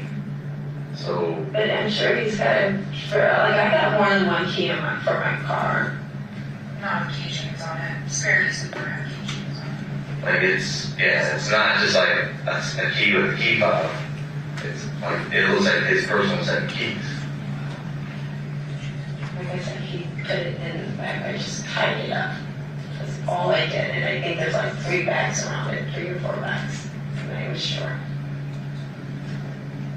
And if you have a safe, why would you not just put them in a safe? I haven't had a chance to. A plastic bag. But the keys, So for all the stuff that you it was just what we had right at the time. I hadn't been here to put it in the safe. The safe is here, but I just hadn't had Bags placed in a form. It takes 2 seconds to put something in a safe. I've done it, and I wasn't trying to have it here to see it. That's all it was. why do you say that? Because it would look odd that I'm holding on to John's things for John. But it's not the same. It's like if you're doing more for one person, I don't want him to feel like there's more there than what it was. John was only coming in as a temporary thing until he can get something else, because like I said, he was trying to file for bankruptcy. Yoko was about to kick him out. Yoko even said she was trying to kick him out.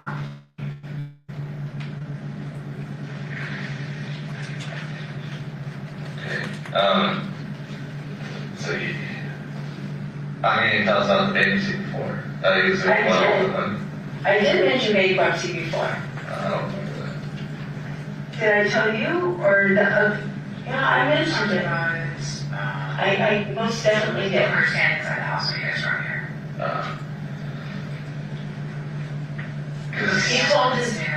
He told his mom he was gonna file for bankruptcy. Yeah, gambling. How long does he have an issue with gambling? Where does he usually play? Well, when we lived together, he would go to the Santa Fe. That's like say or something. That's when we lived together. I don't know what his spot would be now. You don't know where he would go living with the go. Probably the Green Valley is the closest one.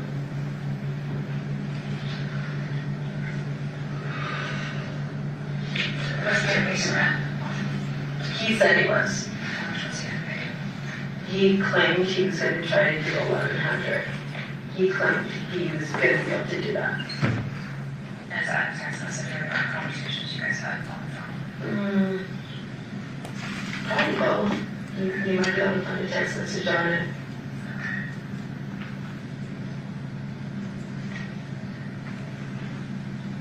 It was definitely where he understood it was not going to be him freeloading or anything like that. He had to pay to stay here. And when we go through the phone, we're gonna have our computer guys, they can go through, apps, they can go through anything deleted, all that stuff. Are they gonna find anything that we're gonna have to go back and talk to you about, that your current husband doesn't know about, relationship-wise conversations, With John? intimate conversations, pictures? No, Okay, yeah. so it's just platonic conversations. For the girls. So they went wrong back. They wanted him because they love their dad. Knows best. We know it's wrong. And I was told when I went, John has physical custody of the girls. They're supposed to live with him. So is that why? So as long as I keep him close to me, Well, then just tell me that's the motivation. that is definitely, if I keep him close and make him happy and everything like that, I got to see my girls. I can understand that. So it's just so my girls love him, they want to spend time with their dad. I need to be around my girls. Hopefully he pays the rent. Does that pay for the rent too, or the mortgage? He pays like $1,100 every month too. Okay. And then are you working? Yes, no, I do real estate. Okay. Clearly you've been sick though. Yes, me, I've been for almost a full year, I wasn't making any money. So when I went through my savings, I had to take my stocks out just recently to get things caught up. Yeah, I've been struggling, trying to get all of this back on track. This was gonna help a lot. Yes, ma'am. So that's the motivation too, is keep the girls close, and then if you keep him close and happy, he'll be able to have contact with the girls, and he's gonna pay together half the mortgage. I figured as long as I didn't rock the boat too much, he wasn't gonna get out of control because I know what triggers him, and I wasn't gonna do that. I know even when he's yelling and everything, as long as I'm not trying to engage with it, he does calm down fairly quickly. And you can see it on the text messages. Okay, so, like, going back to what Detective Stan was saying, why are you, I know that you want to see your kids, but ultimately you have custody of your kids. He has Well, he has physical custody, but they've been staying with you, they're not staying with because him. he's letting them stay with me. Exactly, but why would you want to bring him here? Because if you look at the text messages, when he gets mad, it's bring me the girls back. I want the girls back. So he's threatening you about that stuff. Mhm. He's threatening you about the kids. Okay, so, Again, if I keep them happy and keep everything cool, the girls can stay with me. And they were supposed to be with me for the summer, but you'll see, oh, I miss the girls. I haven't seen the girls, so it's okay. I would drive to Henderson multiple times just so he could see the girls, and then we would drive back. do you have any other phones? No, sir. We have a house phone, a landline. Yeah. Your purse said was inside the house. That phone is not connected. What phone is that? There's like extra phones, like my old phones, none of them are connected. The girls just use them to play video games. That one was in your purse. Were you saying one and then that one's in your purse? Yeah, there's one in my purse. Tamia was playing music on one of them earlier today. They're just old phones. So Devyn, right now, like you're saying, things just aren't adding up. Okay, I'm not saying that you actually did something to Johnathan, but I know, or I feel like right now you're not telling us everything. I feel like you know something, and that, like, either how it happened or who somebody involved with this. I feel like you're not giving us that information. So, we've done this for a while. Okay, we've been detectives for a while. Okay. And just given everything that you told us and just kind of how everything happened, just kind of sporadic. All right. I really don't want to beat around the bush at this point now, because before I was giving you the benefit of the doubt with everything. Okay. But like I said, things just aren't adding up. So I have decided that if I just be nice to him, I can get my girls, because the court, when we went for custody, he didn't even show up. And the judge had us wait an extra hour to see if he was going to show up, just to give him the benefit of the doubt. And they still granted him physical custody. They denied his motion for sole custody, but they still granted him the physical custody of the girls. I have tried to do everything through the system. So right now, all I'm trying to do is make sure I just be nice and get my girls, because that, at the end of the day, was my goal. Just how we're supposed Can I to. ask you a question about your custody? Just my prior experience is in special victim unit, so I'm very familiar with family courts, very familiar with CPS cases and how powerful they are, one way or another. It's very, very unusual for a father to get primary physical custody. So, She told me that day, and you can talk to the victim kid, that my girls were gonna be home that day. I told her, I'll do the custody class, not custody classes, the counseling, which I'm still doing, and you can talk to her. I did the parenting classes. so they took the kids away. Yes, ma'am. But they said that you have to do this, you have to do, and I did everything, Usually it's temporary.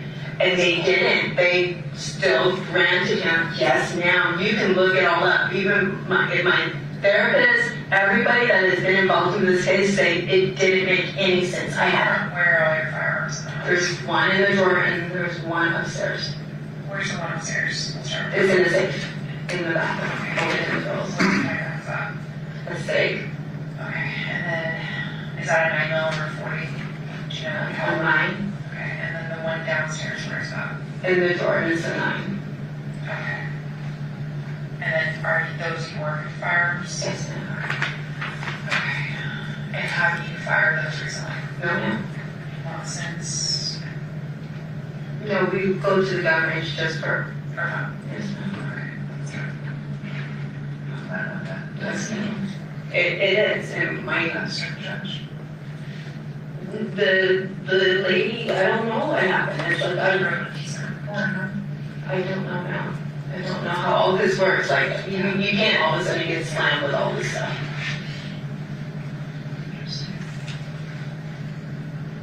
So I know it looks weird, but I am just playing nice to keep my girls. So I'm just trying to not create waves. So John says, I need you to do something, I do it. As simple as that. I'm not trying to look stupid in front of you guys, but Does he hold that over your head? yes, Like, does he threaten you yes, with the kids? yeah. Like, what kind of stuff does he say? Is if I'm not, hey, I need you to do this, if I'm not, it's never been like a sexual thing. I mean, he's hinted at it, but it's always if you're not anything, I need this help, I need this help. I used to give him gas money every time I went down there. I used to have to buy his beers and his cigarettes because the EBT doesn't cover it. And the girls will even tell you, I was always buying him something. You can look at the gas station records. Every time we went in, he would, hey, I need this, this, and this, and I would be the one paying for it.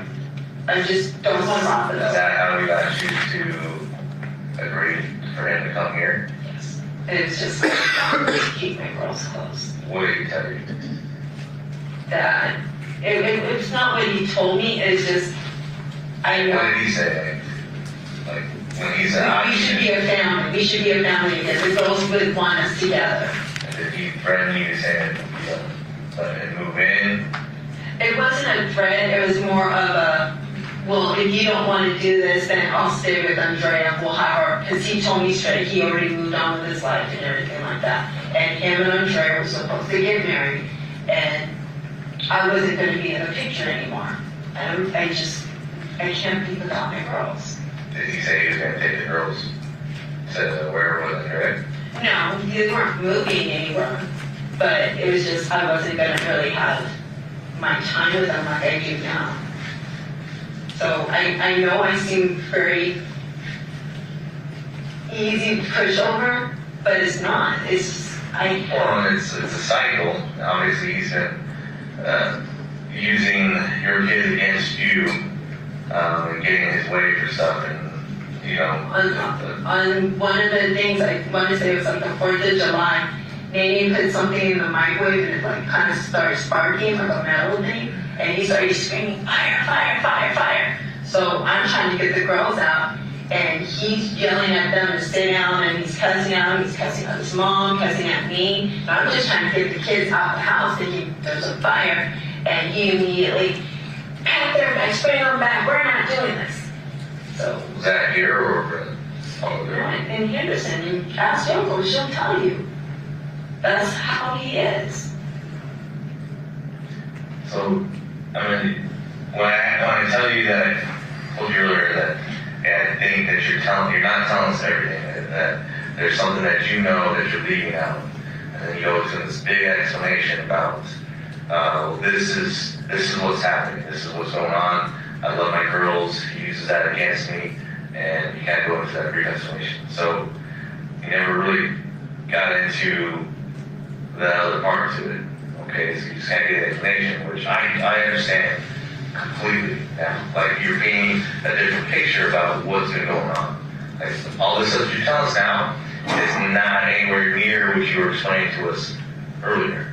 You know what I'm saying? I'm not trying to speak ill of anyone, and I'm not Well, trying to make myself sound. It's not speaking ill, it's just trying to explain the situation and where you're at with him and your explanation. I mean, now it's a little bit more clear that he obviously uses your kids against you. You love your kids. We all love our kids. And I agree with you as far as like I would do anything for my child, right? As you said. So it's not that I'm trying to bring him in because I'm in love with him or anything like that. No, you're trying to make, but here's where what I'm saying is, I don't think him coming here isn't something that you really agreed to.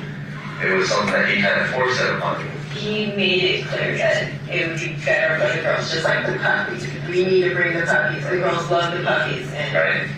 So that to me, when we're looking at everything here, would say, hey, well, he needs to get out of the picture, right? So that's why I'm asking. I don't think you did anything to him yourself, okay? But I do believe that you know what happened to him.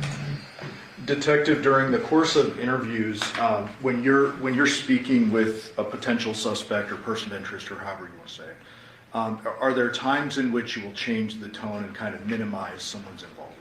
Absolutely. So just so everyone understands, when you or Ozawa are saying, I don't believe you did it, that's part of your interviewing technique, correct? Correct. You're not saying that's what you actually. No, it's a way of keeping the dialogue going, of showing some sort of like sympathizing, comments. If you're giving that to them, they're feeling that they're heard and they're believed, and they will continue to speak with us. Okay. Is who did something. So that's where, hold on. So this is the time right now that would be a good time for you to kind of explain what you know about what happened. Because as we go on further, and when we leave here, and you say, I have no idea, there's no clue, I don't know anything about what happened, and then we find out later, that obviously was worse on you, correct? I understand. Okay, so like I was saying before, now is the time that it would be coming upon you to say, hey, okay, this is what I know. Okay, like I said, I don't believe you actually did anything to him, but I do believe that you know what happened to him. Okay?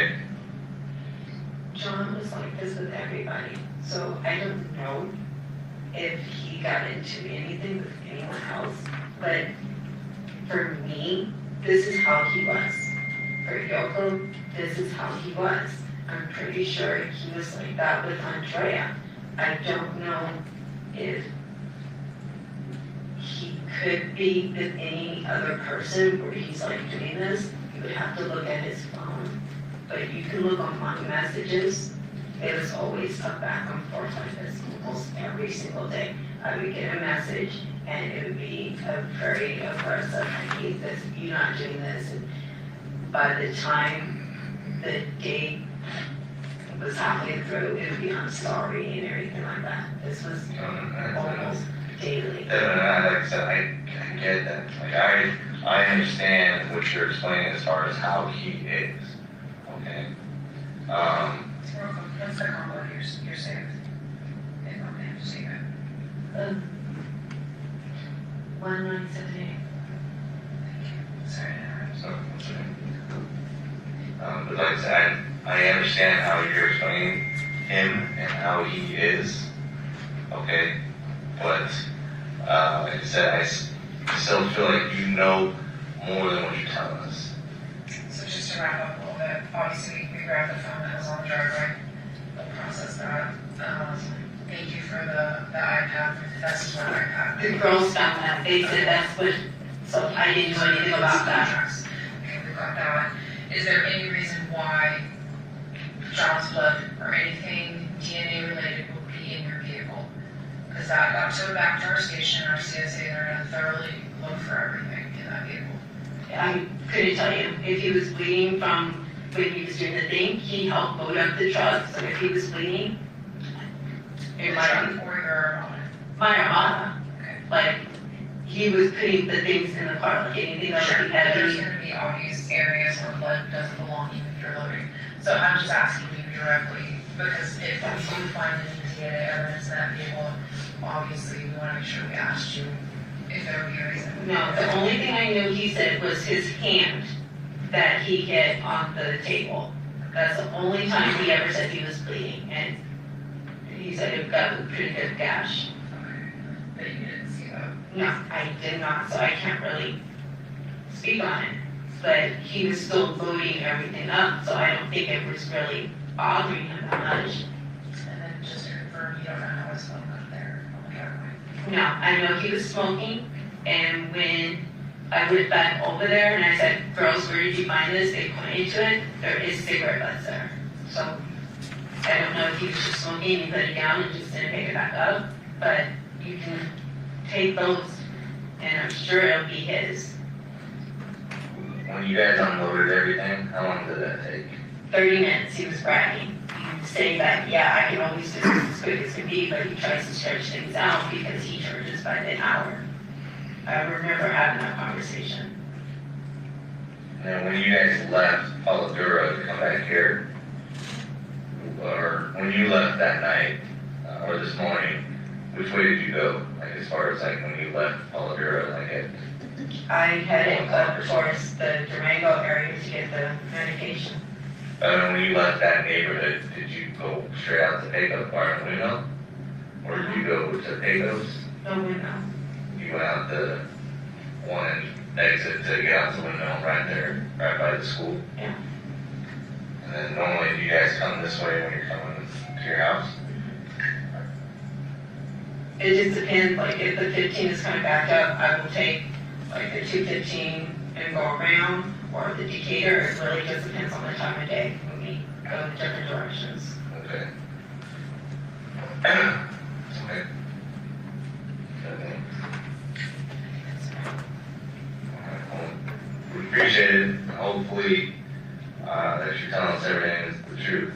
So I will give you a call, or like I said, we'll have your phone. We're gonna get that downloaded, circle with that too. Okay. And then I'll call Devyn tomorrow. Here. Devyn, Just call it Dev. I'll call Dev tomorrow, and then try to figure out the time. But he has to work those tomorrow. Right? Yeah. Sorry, that's right. I know, sorry. I gave a phone number to reach you for returning your phone. I know you have my phone. Yeah, so you said you have a landline, is that something? I do not know it. It's, Should we call Dev's phone then? yeah. I don't know the phone's ready. Well, you just told me to pick it up around 11. Well, Oh, no, you just have the address, so I don't even have the address anymore. Oh yeah, no, you're right. Because you wrote it on the paper and then handed it back to you. Yep. Let me give that to you, and then if you want to just come by tomorrow. Yeah.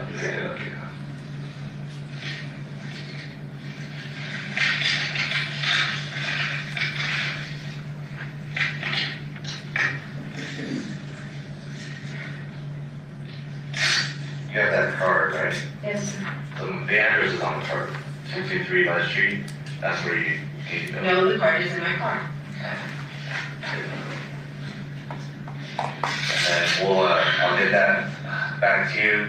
So maybe, I'd say 1 o'clock tomorrow. Come by the station 1 o'clock tomorrow. Okay. Okay. Hopefully everything will be done. Okay.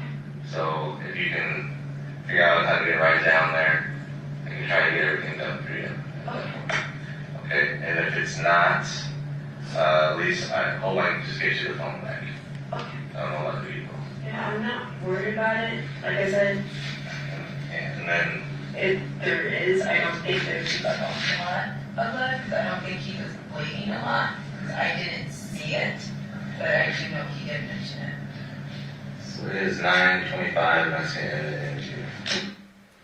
And Detective, it sounded toward the very end there like the plan was to release Miss Michaels and go about your investigation. Correct. And fair to say that there was a pretty substantial amount of digital and forensic investigation that occurred after that interview we Yes, just heard. absolutely. Thank you. I'll pass the witness. Okay, before we move across the room, we're gonna take a brief recess. Ladies and gentlemen, we're gonna take a brief recess. During this recess, you must not discuss or communicate with anyone, including passengers in any way regarding this case or its merits, either by voice, phone, email, text, internet, or other means of communication or social media. You must not read, watch, listen, use, or media accounts or commentary about this case. You must not do any research, such as consulting dictionaries, using the internet, or using reference material. You must not make any investigation, testify in the case, report any aspect of the case, or in any other way investigate or look up the case on your own. You must not form or express any opinion regarding this case until the response is submitted to you. Ladies and gentlemen, it's 10:10, we'll be in recess till 10:25. All rise for the jury.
I know the jury's all present and accounted for. All right, we are going to go back on the record and see 377239, state of Address with Devyn Michael, for the record clerk, Ms. Michaels is present with her attorneys. Deputy Prince, on behalf of the state, do both parties give the presence of our jury. Yes, Your Honor. Yes, Your Honor. All right, Mr. Trustee, whenever you're ready to cross-examine. Thank you. Detective Skinner, if we could start with a timeline of 8/7, Okay, specifically in reference to Devyn. yes, It's your understanding that she was initially interviewed at 12:11, just after noon on 8/7, correct? would that be that first interview with Ozawa and Pappas? Correct. I'm not familiar with the timeline, that sounds about right. And then at 14:29 hours on 8/7, you and Detective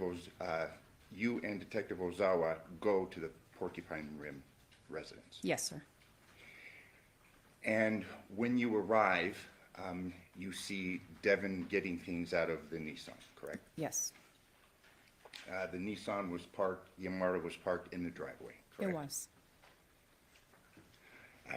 While you and Detective Ozawa are walking up in the driveway, it's your testimony that this phone at issue is next to the driveway, correct? yes, Next to the Armada.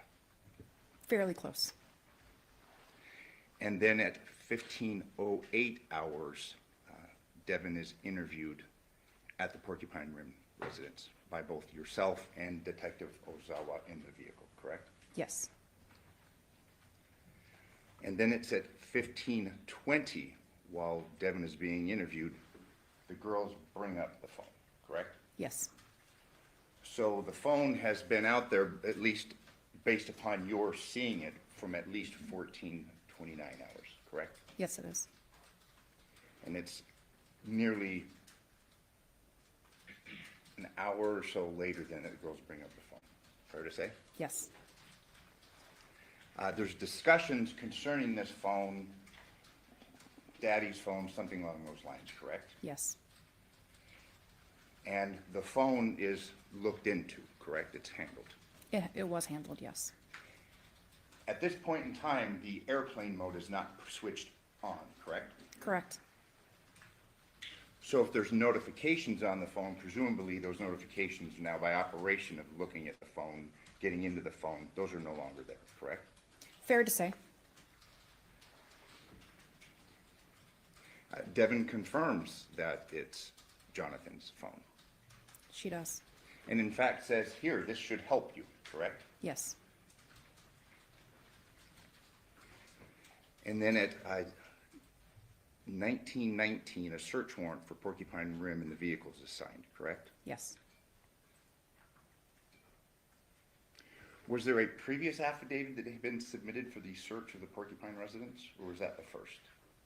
I am not certain on that, Detective Ozawa would yes, sir, probably be better suited. yes, But we do know that at 7:19 or 19:19, a search warrant for the Porcupine Rim vehicles was signed, correct? yes,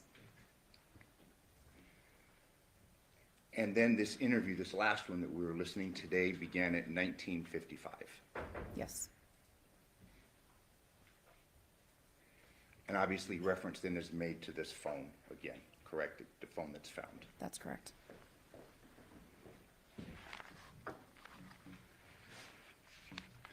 Through the course of this interview that we heard last week and this week, there's reference made to Jonathan losing his license, correct? Previously. his wallet, I believe, Okay. And in fact, you've learned through the course of the investigation, there were texts that confirmed that. yes, So there've been texts between Devyn and Jonathan wherein, hey, Jonathan's lost his license. It's found, and there's a discussion in reference to that, correct? again, specifically, she mentioned wallet, Okay. But they were actually both lost at one point in time, were they not? At one time the wallet and another time the license, and they communicate concerning the losing of the wallet and the license and finding of both in their text you could make the messages? assumption that the license is in the wallet, however, I'm only privy to what she disclosed to us, which was his wallet specifically, and that he had sent a picture to prove that he found it. then so there are pictures to prove, in fact, and corroborates what she had said, that prior to your interview on this date, he lost his wallet and or license and found them, and they texted about it, correct? Correct.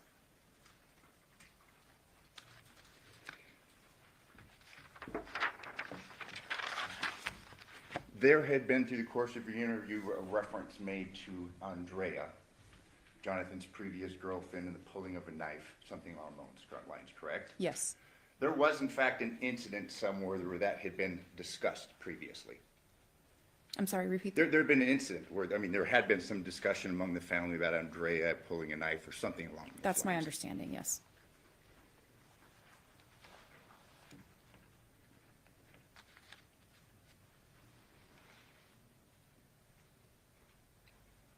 In reference to an injury that Devyn says that John had told her about, she said that she never saw a bleeding injury, correct? That's correct. She had said that Jonathan had told her that he had hurt himself moving, correct? Correct. She had made reference to a white table that he was moving, correct? Yes. And in fact, that white table that she had discussed with you was in the garage. It was. Again, it confirms the movement of this table. It had the big folding sides, correct? Yes. It was found in the garage. And she made it a point to say she didn't see any blood. He had just said that he'd injured himself moving that, correct? Yes. You'd fair to say, I mean, based upon common experience and knowledge, people can hurt themselves, whether it be a cut, a pinch, something like that, in moving heavy furniture. Yes, absolutely.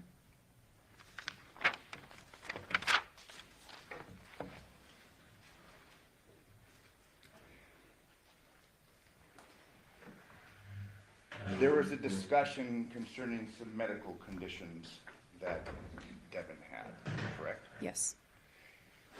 She had talked about this inability to engage in actual intercourse, and you followed up in questions I did. to that, correct? Yes. She had said, you can look at my medical records that have these medical conditions, correct? Yes. And are you aware that she in fact had medical conditions concerning sex and things that addressed such? No. Did you take any follow-up steps to substantiate that she in fact had seen a doctor for a variety of different reasons? At the time, it wasn't relevant. Her medical history and the fact of whether she could be intimate with her partner, it was more of things that were being discussed during an interview to clear up the confusion over the relationships. Since that point, we were very unclear on her relationship with individuals in her life. So at that point, her diagnosis, if she had intimacy issues, just wasn't something that was relevant to the investigation. At that point in time. Correct. And obviously, these investigations they're not necessarily static, they're ongoing, correct? Yes, very much so. They're dynamic. Yes.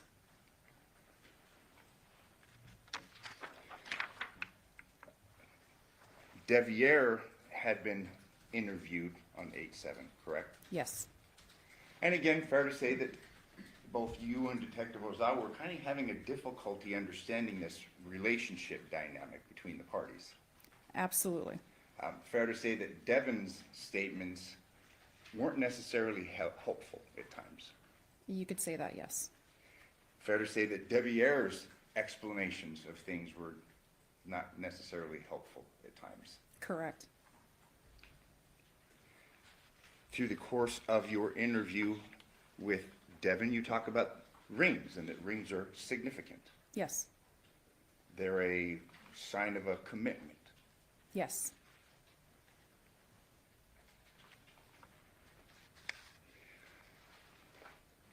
She had testified that she wasn't, or she had told you that she wasn't particularly sure what was in the bag, correct? Yes. Things were being moved, things were kind of hectic, correct? That is correct. Fair to say it's kind of ambiguous concerning when these contents were put in the bag, correct? Ambiguous is when they were placed in the bag? Yes. No, she indicated that that occurred at a specific time or instance at the home before they turned around and went right back to Porcupine. But we know for a fact that they actually were at the home and they actually went to the other home, to the Paladera. Yes. Again, a lot going on, correct? Yes. Devyn had been subjected to multiple interviews on 8/7. Yes.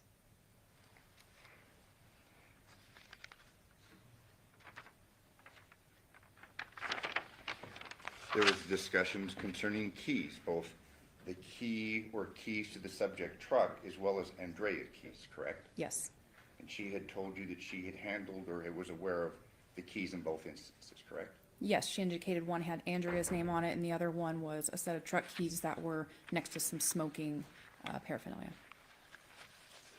You were able to corroborate that Johnathan was a smoker Correct?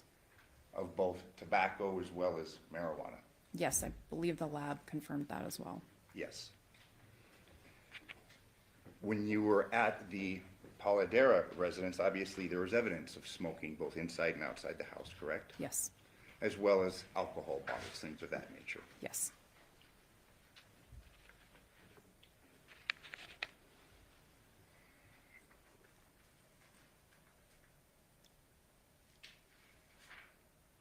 You had testified that the interview techniques initially concerning Devyn, I think you said were more like free form? Correct. Of that nature? Yes, But then they became, through the course of the day, more accusatory.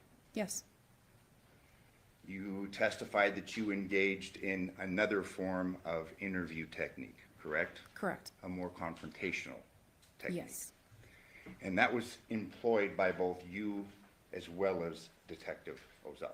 yes, The read technique is generally used by your police department. I wouldn't say that it's used by our department. A lot of people are trained in the read technique. However, most of us that have been detectives for, several years, we develop our own technique. We'll take a little bit of something that we've learned in a class that works for us, and then there's other times that we'll be taking online courses, or through just our course of our experience, we'll adapt our techniques to our own strengths. So, however, it's fair to say that you have been trained and implement the read technique. I have been trained in read, but I don't believe that I'm still implementing that. Same question, if, to your knowledge, Detective Ozawa, the read technique is generally the beginning, the basis of interview techniques. I would say it's a basis generally, but I don't know that Detective Ozawa has taken that course. Okay. Early on, and this is now before your interview with Devyn, you were engaged in an interview with Yoko at the Paladera residence, correct? Yes, that's correct.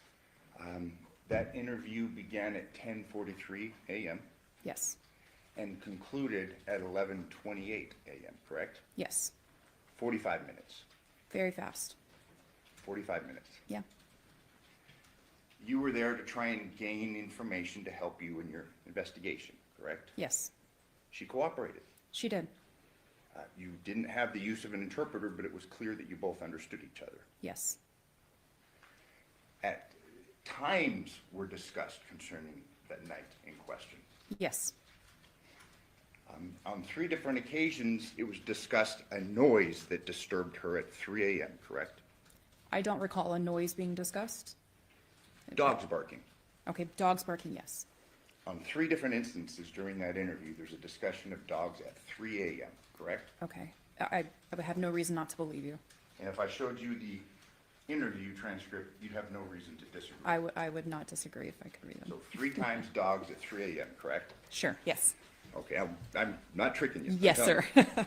At no time was there any discussion of a bang or anything like that at 2 a.m., correct? Not that I recall. Because that's something that you would have taken note of, because it would have been... It would have been significant. I can have the court's indulgence just one moment.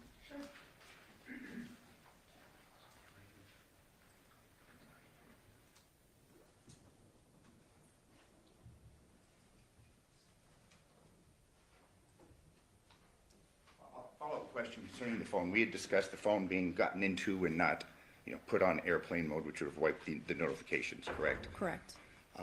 Yoko had discussed calling Johnathan multiple times that morning, correct? Yes. Outside of it failing to have been put on airplane mode, was the phone ever taken off the network that you're aware of? That's not something I would be aware of personally. Okay. Thank you. I have no further questions. Thank you. Yes, very briefly. Detective, with regard to the line of questioning related to the notifications on the phone, you would, I presume, defer to experts on airplane mode and that type of thing, correct? That's correct. The fact that there were no notifications on the home screen when you first saw the phone, was that important for you for any purpose? Absolutely. There were statements made by Devyn that she had contacted or tried to contact Johnathan several times. So in my personal experience, I would believe that there would be notifications unless that phone had been interacted with prior to picking it up and bringing it over to the car. Okay, and there will be an expert that talks about the contents of the phone. That's not for you to Not my talk forte. about. But let's presume for a second that she did in fact text or call John after his death. Would this be something that you've seen before in cases where people try to alibi themselves or cover up? Yes, frequently people will call someone they clearly know is deceased. They will go to their work and pretend and put on an act per se. Okay. So there are times that that does happen. So, not for you to say, but No. it's not surprising to see someone call someone post-murder to essentially alibi and or cover up. Correct. I'll pass it. Some follow-up. You've had investigations where someone leaves a cell phone, a home, and then goes and commits a serious crime, correct? Yes. Again, to perhaps establish an alibi concerning their whereabouts. Yes. In reference to the phone, Jonathan's phone, there was communication, specifically a text sent by Devyn to Jonathan about 3:56 a.m., correct? I'd have to defer to the records, but I have no reason to believe that that didn't happen. And that concerned the girls in registration that was to occur the morning of the 7th, correct? Yes. Additionally, we had heard testimony last week concerning a landline at the Paladura residence. There was in fact a landline. at Yes, that there was. residence. And on the night in question, late 8/6 into 8/7, there were multiple phone calls from the landline at Porcupine to Devyn's phone, correct? It's my understanding that there were, yes. Previous night, that would be the night of August 5th, there were multiple phone calls from the Porcupine residence, that's where Devier and the girls, to Devyn's phone, correct? I believe so. Again, I'd have to defer to the records to be certain. Fair. Thank you, no further Thank questions. you. Any follow-up? No, thank you. Ladies and gentlemen, the jury have any questions for this witness? Sir, if you'd write your question on a full sheet of paper with your name and your juror number, and counsel can approach.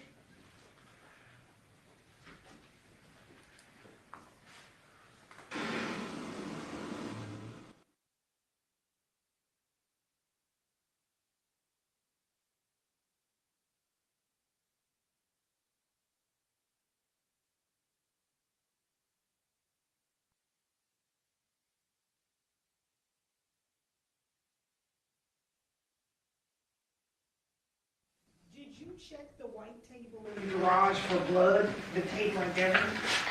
I personally did not check the table, however, our CSAs or crime scene analysts as well as our detectives did, and they photographed the garage as a whole as well. Okay, what did they find?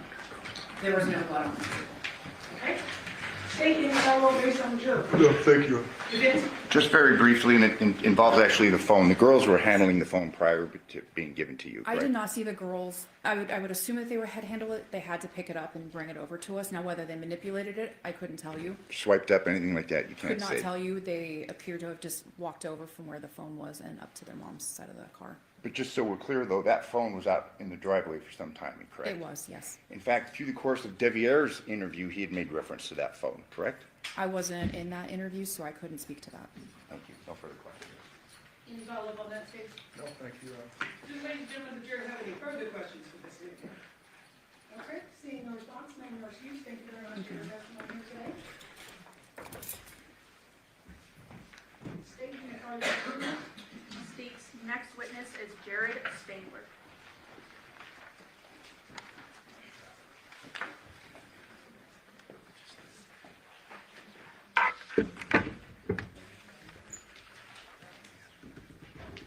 Do you need me to do anything with the exhibit? Thank you. Are you doing that?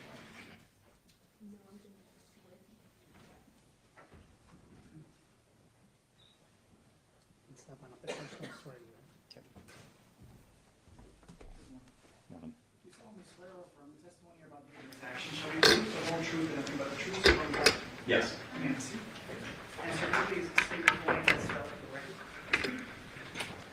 My full name is Jared Spangler, Jared. Spangler is Spangler. State whenever you're ready. Sir, how are you employed? I am a detective with the Henderson Police Department. How long have you worked in that capacity? I have been a detective for 15 years, and I've been with the Henderson Police Department for 22 years. What unit are you assigned to as a detective? I currently work in the Digital Forensic Lab. Can you tell the ladies and gentlemen of the jury a little bit about that unit? Yeah, the Digital Forensic Lab analyzes cell phones, computers, tablets, vehicle infotainment systems, smart devices.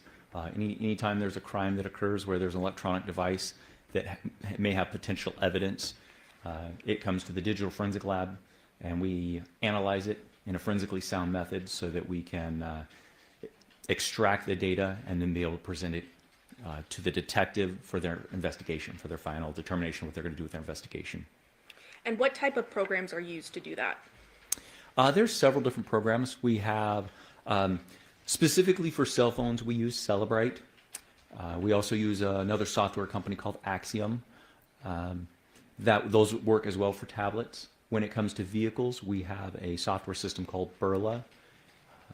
And there's some other ones, but those are the main ones that we utilize to extract the data from those devices and then to analyze that data.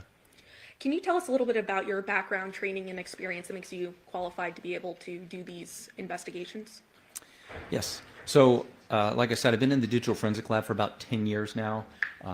I've performed over 3,900 examinations, all sorts of different devices. I've been trained by the FBI, the HSI, Secret Service. They have a national facility that they train law enforcement in how to perform these type of investigations. I've received a little over 1,200 hours of training and certifications from that facility alone.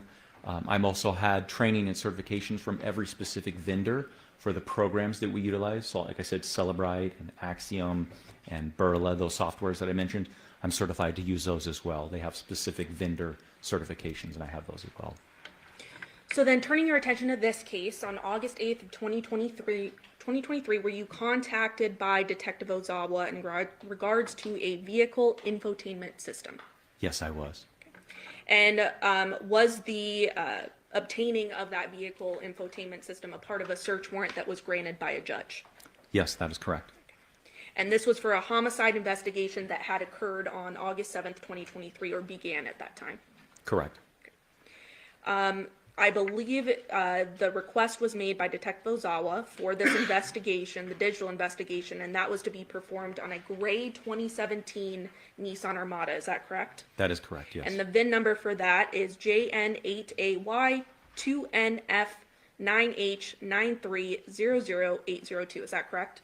That sounds correct. Do you have a reason to dispute that? That sounds right, yeah. Okay. And it was your understanding that that vehicle had belonged to a Devyn Michaels, correct? Correct. And did you actually make contact with the vehicle? I did, yes. Where did you make contact with the vehicle? The vehicle was located in the basement of our police station, and so that's where I went to the basement. And is that common sometimes for vehicles to have their investigations done in that basement area? Yes, it's a secure area where it's not going to be disturbed. No one will be around the vehicle. It has a door that prevents anybody from coming in and potentially altering any evidence or anything like that. So it's a very contained area, is that right? Yes, yes. When you came into contact with the vehicle, it had already previously been sealed prior to being transported to this basement, correct? That is correct. And prior to your testimony, there were a lot of photos that were taken in this case, but you saw the vehicle yourself, correct? I did. Okay, and you reviewed these photos prior to testifying today, these in my hand, correct? Yes, I did. And I believe pursuant to stipulation between the parties, the state is going to move to admit 442 through 463. Yes, Your Honor. Yes, Your Honor. 442 to 463 be stipulated to. Permission to publish? Yes. Showing youth 442, what do we see there? That's the 2017 Nissan Armada. And 443, another angle of that. Yes. Same vehicle. 444, Yes. 445, we get a license plate there, and can you read that into the record? Yep. It's Nevada 30A as in Adam 470. 446, another angle of the vehicle. Yes. And I want to note both passenger doors to this vehicle. There appears to be these red tapings there. What are those? That is evidence tape that I believe the crime scene analysts are the one that put those on there so that you would know if someone's opened the door, if it's been altered, because the seal would be broken. And that's the ceiling we were talking about earlier, Yes. correct? 447, just a close-up there with the seal, correct? Correct. Then 448, obviously you go inside the vehicle, is that right? Yes. And is this just a photo of inside the vehicle, the front side of the vehicle? Yes, driver's side. 449, what do we see here? The gear shifter and the middle console. 450, another angle of that area, Yes, taken from the passenger side. that is correct. 451, are you aware of this being located inside the vehicle? I didn't personally see it. Okay. But no reason to dispute that it would have been Correct. found in the vehicle. Yes. 452, are we getting to the back of the vehicle now? Yes, we are. Okay, and this would be on the driver's side, correct? Correct. 453, same back of the vehicle, but now from the passenger side. Yes. 454, is this just under the hood of the vehicle, Yes, it is. the engine area? Yes. 455, would this be the rear trunk of the vehicle? Yes, that is correct. And this was a hatchback, so the back would actually lift in the air, is that right? Yes. 456, more of the trunk of the vehicle. Correct. What is being lifted up at that point? I'm not sure. It seems to be some type of covering for the back there. But it was searched, it looks like. Yeah. Yes, it was. 457, more of the vehicle. Yes. 458, what do we see here happening? So the vehicle infotainment system is behind the screen of what you would see inside the vehicle. So you can see the screen up above, but right beneath it is where there's a hard drive. And so in order to extract the data from the infotainment system, I have to get that hard drive out of the vehicle. So I had to disassemble some of the components so that I could access the hard drive. And there's actually a mouse in front of you if you want to hover over that area you were just talking about. Yes, don't click, just hover, Yes, please. Please hover, sir, in that area you were speaking about. So you can see that there's these little wires right here, the little connection points that I had to disconnect. The logic board where the hard drive is attached to. There's one right there, and there's a few down here. But in order to access this, you have to take the whole front face piece off of it. And do we see that in that photo, that front face piece? Yeah. Can you please hover over that? Right up above, up here. That's where like the volume for the stereo is, to change the channel, and things of those nature. So all that had to come out. So I lifted it and put it up there. And this is a typical procedure of what you would do when trying to collect data from a infotainment system, correct? That is correct. And showing you 459, what do we see here? These are, so once the logic board is taken out, I had to take specific pieces of that apart so I could access the hard drive. So what you're seeing here, there's one there's a second one here, and a third one. These are just cover pieces on the board itself to protect the hard drive so that if there's any, I don't know, maybe liquid or anything like that, it's protected. So I had to remove these pieces off of the hard drive itself and the logic board so I could access the hard drive. Showing you 460, we see an extra piece there. What is that? So this here is it's just a secondary logic board that's connected to the first one, and I believe over here, if you, kind of to the side, but pretty sure the hard drive was connected to this logic board over here. So it's just more pieces that need to be removed in order to access the hard drive. And these tools that we see sort of above that area, I'm pointing there for you. It looks like some screwdrivers and different tools. That would be a part of your kit. Is that right? That is correct. Not something found in the vehicle. No, not at all. 461. What do we see here? More of the same pieces that were attached to the logic board themselves, and the tools are above there. Now, these green objects, those are the logic boards that you're referring to? Correct. Okay. 462. Just more components to it. That is correct. Coverings for the hard drive itself, yes. 463. What do we see there? Some more of the tool sets. Right here is the back piece. You can see that there's a little vent because it has to keep cool, so it has to have air coming in and out. And then obviously all the screws that piece everything together to the main housing, and then just additional tools to perform the extraction of the hard drive.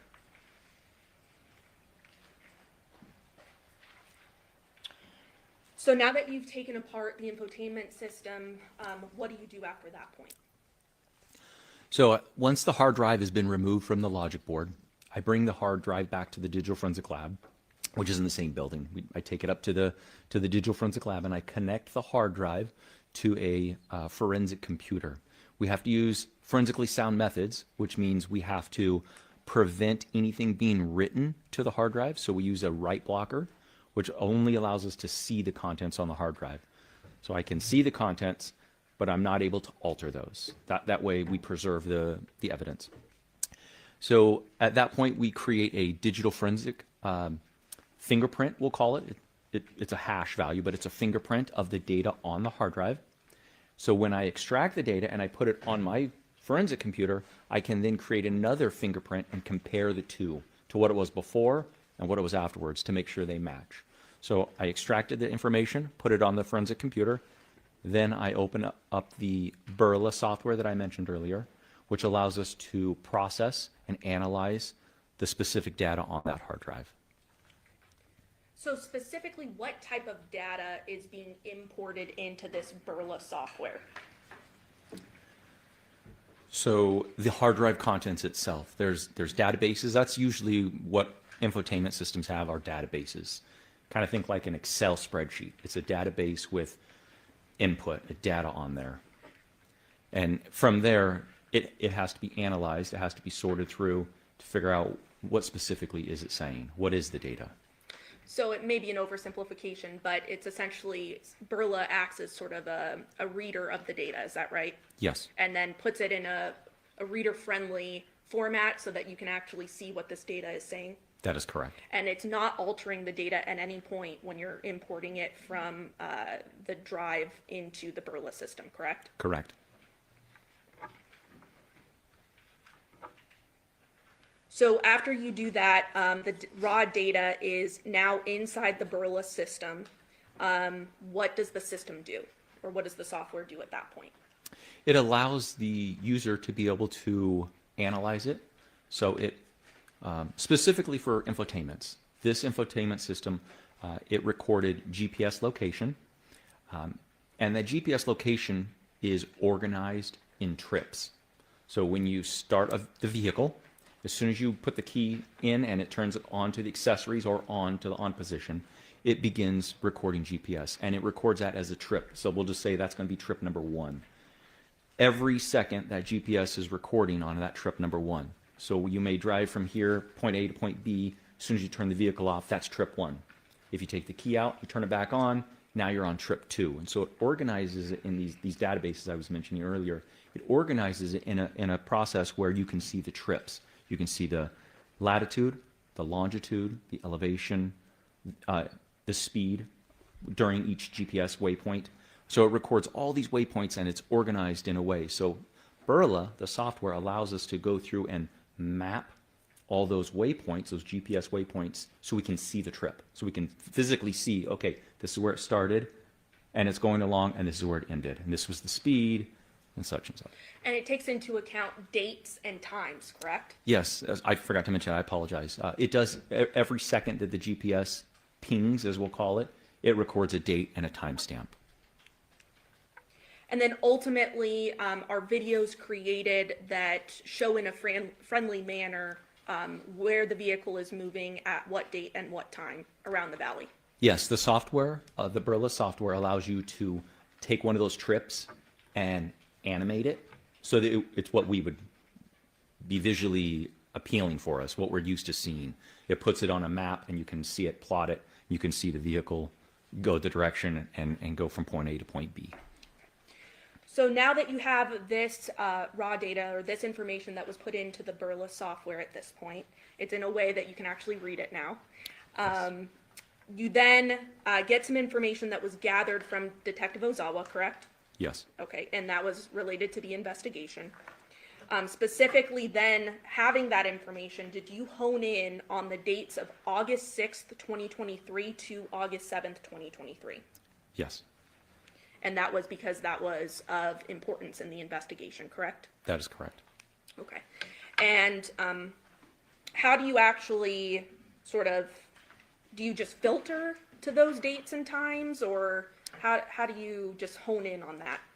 Yeah, because everything's recorded in a descending from the oldest to the newest, you just scroll down to the dates you want, and you can see everything in with a 24-hour period or a 12-hour period, whatever is requested by the detective. And so he requested a specific time period, and so I just scrolled down and highlighted those at that point. Those were the focus. And you were able to find 11 videos of evidentiary value, is that right? Yes, And so that would essentially be 11 trips or so? that's correct, yes. Okay. And prior to testifying today, you provided those trips on a flash drive, is that correct? Yes, I did. And I believe at this time, Your Honor, pursuant to stipulation of the parties, the state is going to move to admit Exhibit 7. Yes, Your Honor. Permission to publish? Yes.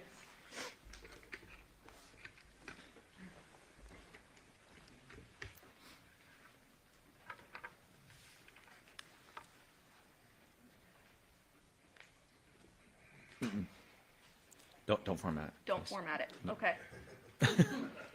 Can I ask you to step down? Do you know what's going on with it, or? Yeah, if that's okay. You're Yeah. the, Okay. you're the tech guy, so I better leave it to you. Yeah, I need to watch this all happen right now. Okay. Yeah. Here.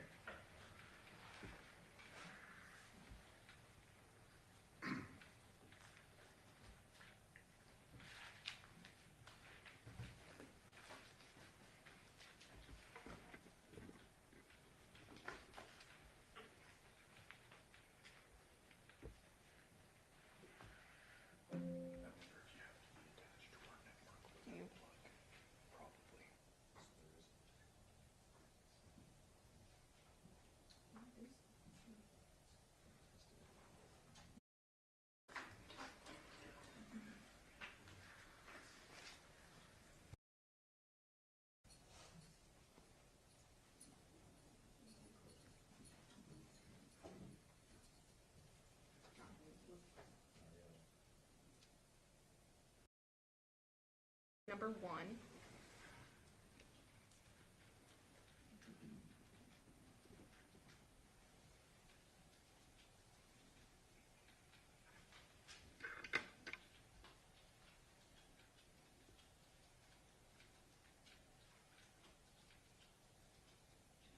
All right, I'm gonna pause that. What do we see here in video number 1? So this is the Barilla software that I was explaining earlier. These videos I created, I just used a Windows capture program so you could see what I see as an examiner. So this is the Barilla software.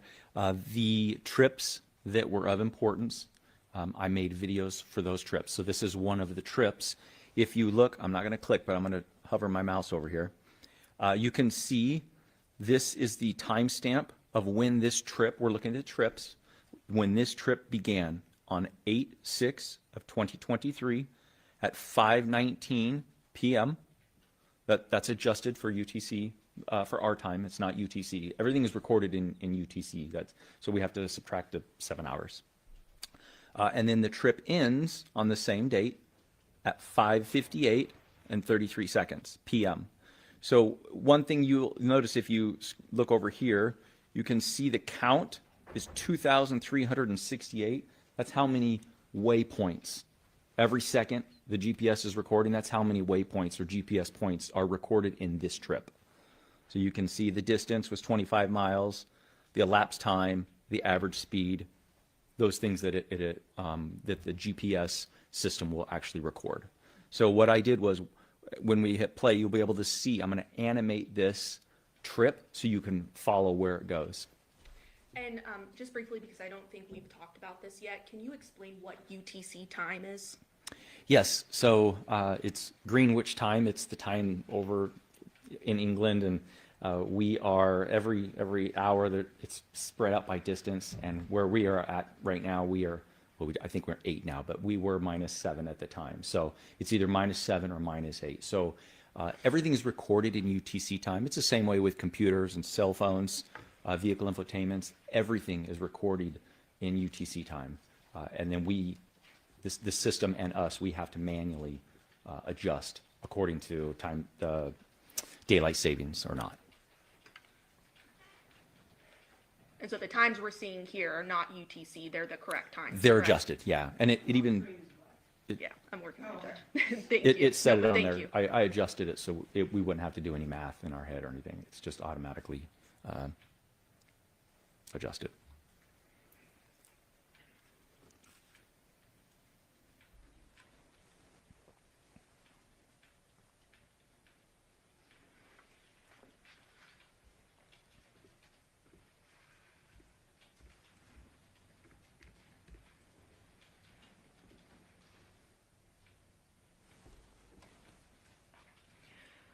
Okay, so I'm gonna go ahead and press play on this video. And then I think we saw you click animate tracking. That's that process you were explaining previously, right? Yes. What else do we see? So you're looking at the overview at this second. I'm zooming in so that as I hit play, you can follow it along. Okay. So this is where the trip starts. And you can see in the bottom left-hand corner, again, I'm not going to click, but you can see down here the date and the time when the trip started. And what is that, just for the record? That is 8/6 of 2023 at 5:19 and 12 seconds p.m. Okay, and that's just where we're stopped right now, correct? Correct, yes. And we're able to determine that that dot right there is the 2698 Paladura Drive in Henderson, correct? That is correct. And then I'll go ahead and play for more.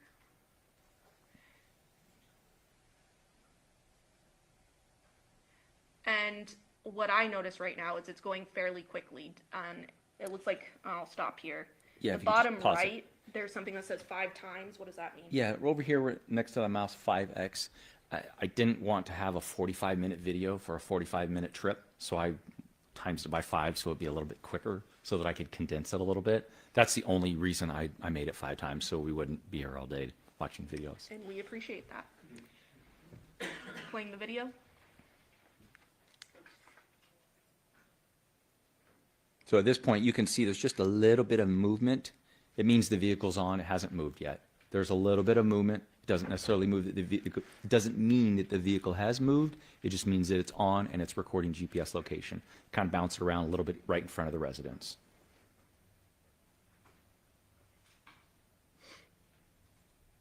And you can see down here the seconds are moving rather quickly, but you can see the seconds there. Roughly 20, 25. And so on. I'm going to skip ahead a little bit here.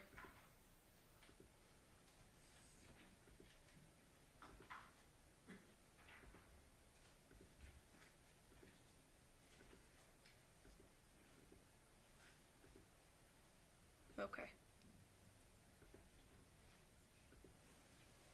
At about, I think it was around 5:32, we then see the vehicle begin to move. Is that right? Yes. Okay, and I'll press play. And it appears it's going down Windmill Parkway at this point outside of the neighborhood. Yes. And ultimately, this trip as I scroll across, is just the vehicle is traveling across the valley, correct? Yes, that's correct. Here in Las Vegas. Yes.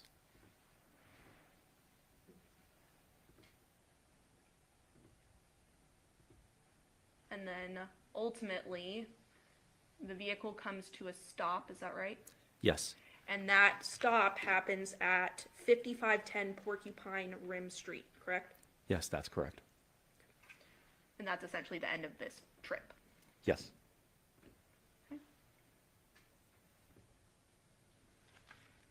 Then we have another trip, and that's labeled as video number 2, correct? Yes. Publishing. You might have to use VLC.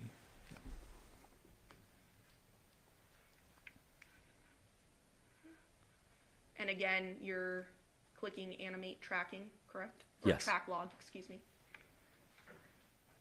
And where is the start of this trip? At the Porcupine address? The 5510 Porcupine Rim? Correct. Yes. And what date and what time? You could see the date down here. It is 8/6 of 2023 at 7:37 p.m. Pressing play. And again, vehicle begins to travel, correct? Yes.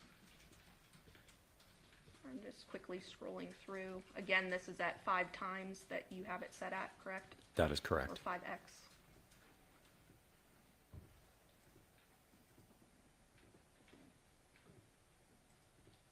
Ultimately, vehicle ending its trip at that same 2698 Paladura Drive, correct? Yes, In correct. Henderson? Yes. Okay, and roughly at about 8:06 p.m. on that same date, August 6, 2023, is when the vehicle comes to a stop on that trip, correct? Correct. And that's the end of that one. Yes. Opening file video number 3. Again, clicking animate track log. So if I could just push pause just real quick. So this actually has 2 trips, and I'll explain real quick. So this first trip is very, very short. It's a span of 10 seconds. You can see the date here at 8/6/2023 at 11:05 and 46 seconds. The vehicle's either turned on or someone put the key into the accessory so you can listen to the radio. One of those 2 options, the vehicle was in an on state, and for 10 seconds, this first trip here, I think we're calling it trip number 3, this trip number 3, the vehicle doesn't move, but the GPS is on and it's recording. And you're going to see that there's some movement there just because that's how GPS works. Sometimes it can be off anywhere from 5 to 30 feet, roughly. And it is possible that the vehicle may have moved slightly, but it's hard to tell from this, correct? Correct. Okay. And then I'll go ahead and press play. Okay, what are we seeing here? And yeah, that was the 10 seconds. So I don't stop recording at this point. I now go to the next one, which is a few hours later. And I'm just going to pause. Around what time did that trip start? So this is a few hours later on the 7th at 2:04 a.m. August 7th, 2023 at 2:04 a.m., correct? Yes, that is correct. And again, at the 2698 Paladura Drive address. Correct.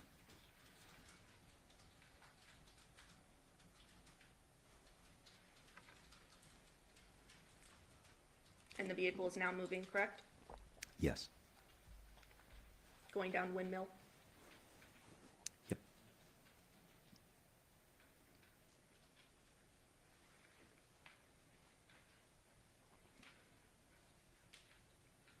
I'm going to go ahead and skip ahead a little bit.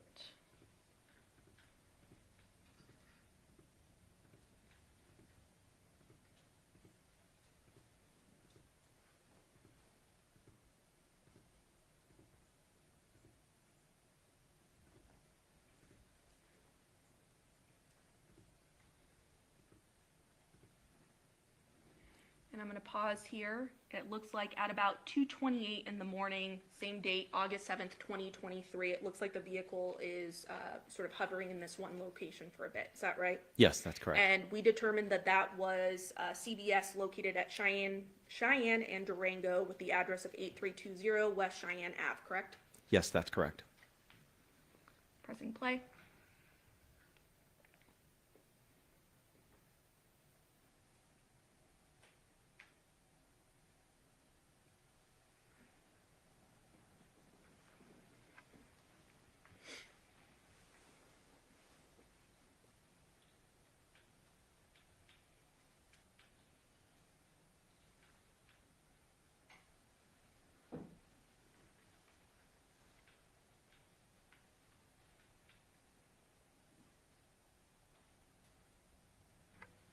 The vehicle is now moving, is that right? Yes. At about 2:31 in the morning, Yes. same date. Yes, on the August 7th. I'll go ahead and skip ahead. The vehicle is making its way across the valley, correct? Yes. Ultimately landing at that 5510 Porcupine Rim address, correct? Correct. And the time being 2:44 in the morning or so Yes. that on is correct. August 7th, 2023. Yes.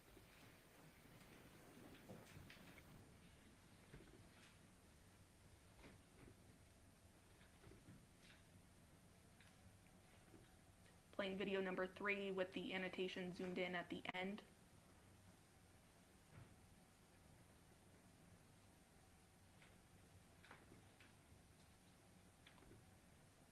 And this is that same trip, correct? Yes, I labeled it as zoomed in. I wasn't sure what was going on. You can see that there's a lot of movement down there. And after further investigation, it seems like Okay, I'll stop you there. So at 2:44 in the morning, this is that Porcupine Rim sort of stop, but it appears that there is some movement within the neighborhood, correct? correct. Yes. Showing you video number 4.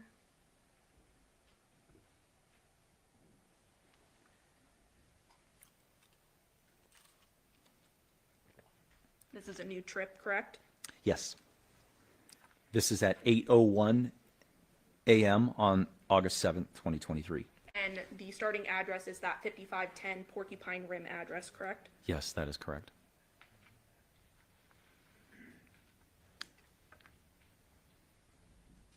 And I'll go ahead and skip ahead.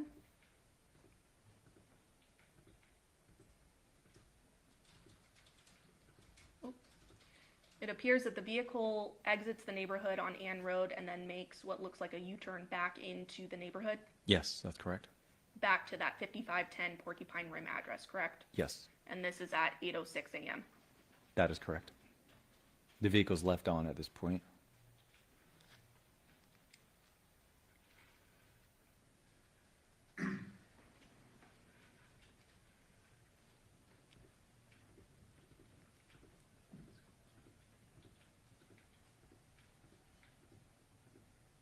The vehicle begins moving again roughly at 8:10 Yes.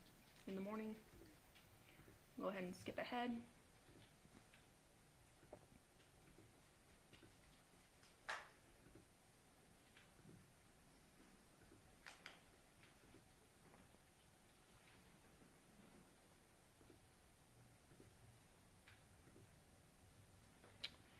And I'm going to stop it right here at 8:16 in the morning. We see the vehicle and it is stopped at what appears to be a Funny's gas station and car wash, correct? That is correct. And that's located at the intersection of Lone Mountain and Rancho there, specifically 4747 North Rancho Drive, correct? Yes, that is right.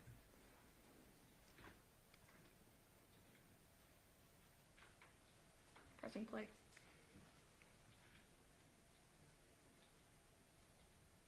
At this point, the vehicle is still on.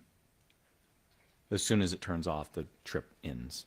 So it's still on for these remaining minutes.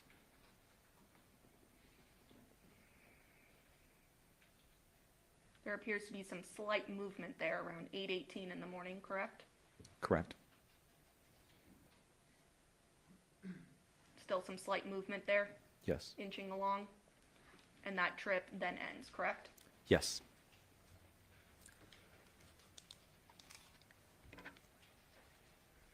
Okay. Publishing video number 5.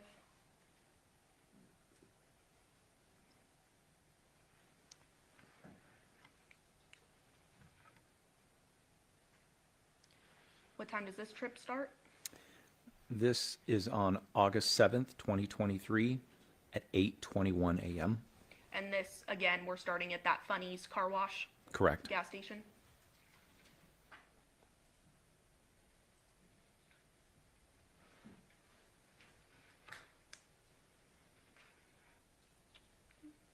Looks like vehicle begins to move around 8:21 or so. Yes. Sort of those slight movements we saw earlier.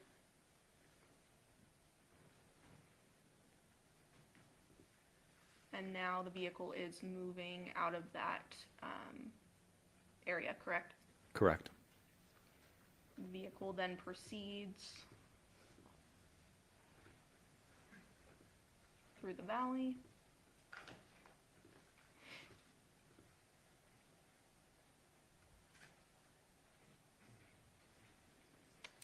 And It this is where the stopped vehicle here. parks. Vehicle parks. Does it appear to have parked at a children's school, so at the Torrey Pines, Washburn sort of intersection there? Yes, that we there's the see? elementary school there. Okay, and that would be Ernest May Elementary School, correct? Yes. And the trip ultimately ends at that elementary school. Correct. Video number 6, picking up from there.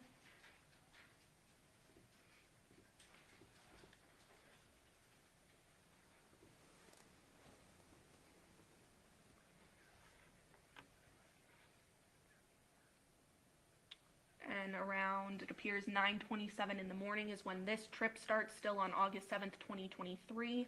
And again, we are starting at that Ernest May Elementary School, correct? That is correct.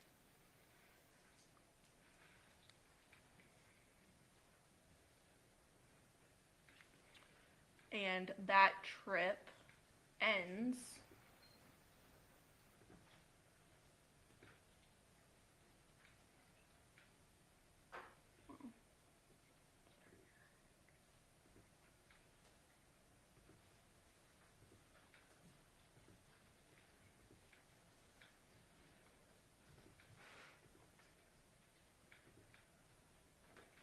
vehicle goes back to that 5510 Porcupine Rim address, correct? That's correct.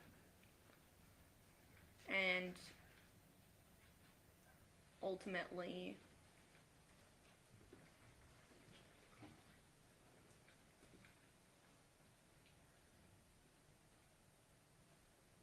ends there, correct?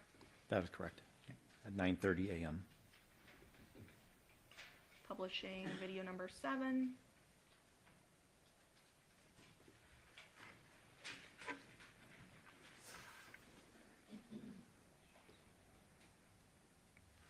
Trip starts at that 5510 Porcupine Rim, correct? At 9:35 a.m.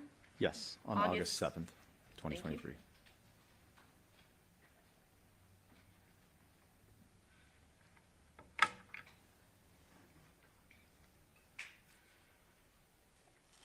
Go ahead and skip through. Traveling across the valley.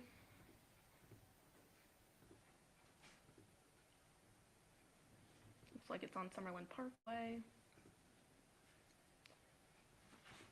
Ultimately, trip is concluding at 9:57 a.m. That is correct. And that appears to be Summerlin Hospital, 657 North Town Center Drive, correct? Yes, that's correct. Publishing video number 8.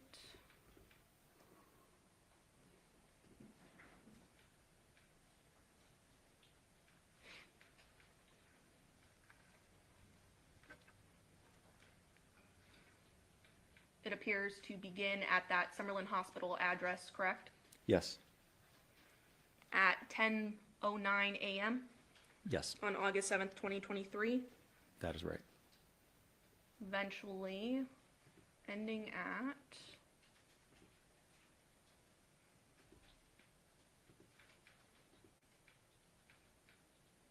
that 5510 Porcupine Rim address, correct? Correct. And that was at 10:26 a.m. on August 7th, 2023. Correct.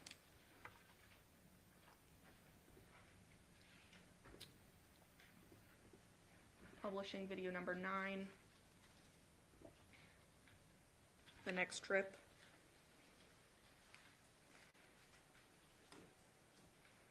Starting out at the defendant's home, 5510 Porcupine Rim Street, at 11:33 in the morning, same date.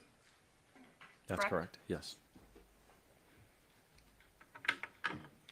Ultimately, the vehicle traveling across town to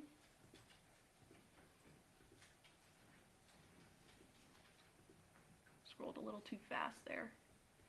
It appears the 2698 Paladura Drive address gets there around 12:07 in the afternoon.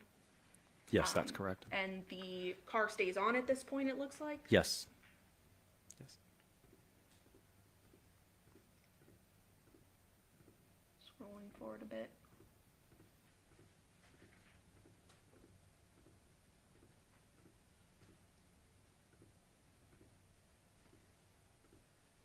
And the trip ends there at 12:43 p.m., correct? Correct. Publishing video number 10.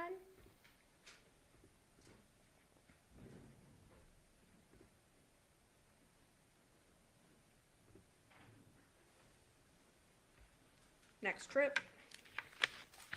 Starting out at that 2698 Paladura Drive, correct? Yes. At 12:51 p.m. or so. Correct.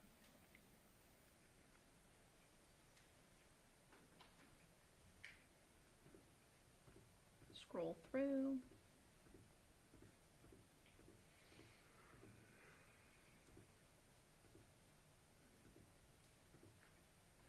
Trip ends at about 12:54 p.m. and it appears that it ends at a Taco Bell at the corner of Windmill and Pecos, correct?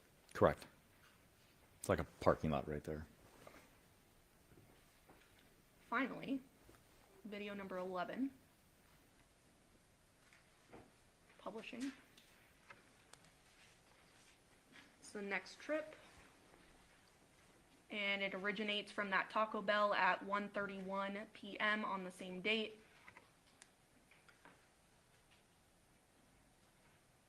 Ultimately, once we scroll through,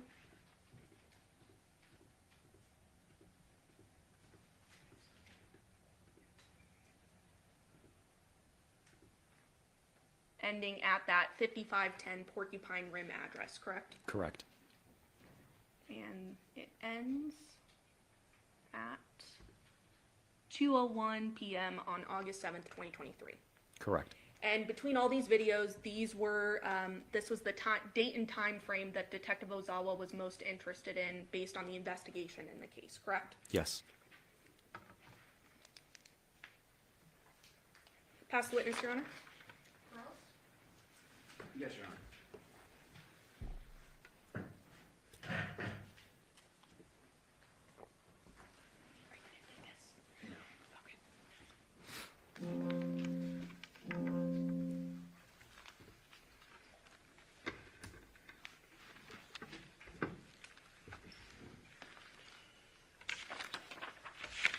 Detective Spangler, now, when the car comes in, you're the one that actually physically goes in and pulls out the unit, correct? Inside the vehicle? Yes. Yes, that is correct. So it's sealed at the scene, and it's not open until you open the door, correct? I didn't open the doors. The crime scene analysts, since they're the ones taking the pictures, they physically open the doors. Were you present for that? When they opened them? Yeah. No. Okay. In your time in spending the car pulling out this unit, you kind of observe the general condition of the car when you're pulling out the unit, right? Yes. I'm putting up what's state's exhibit 458. And then how do I? Yeah, we plug it back. Put that one.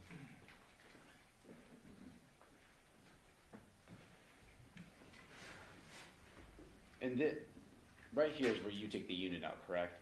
Yes, that's correct. And you see this, console with brushes and various items of Miss Michaels, correct? Correct.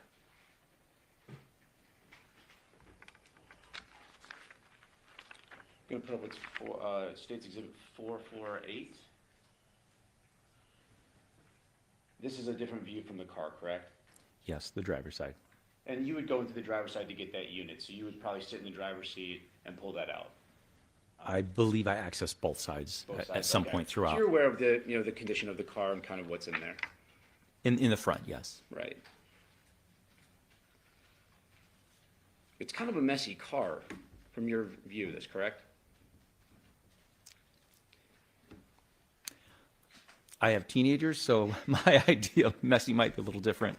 Well, it doesn't look like it would just, it's not wiped out. I mean, look, she's got brushes, there's things in the car, it's dirty, we dirt on the floor, so it doesn't look like it just went and got detailed. Correct.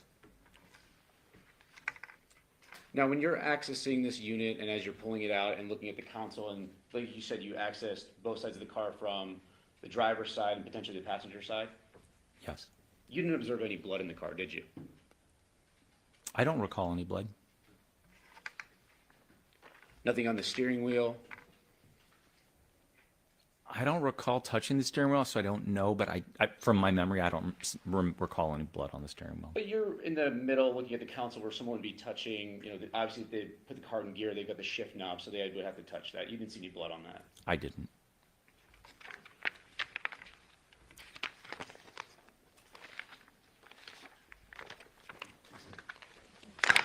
I'm going to put up what State's Exhibit 451.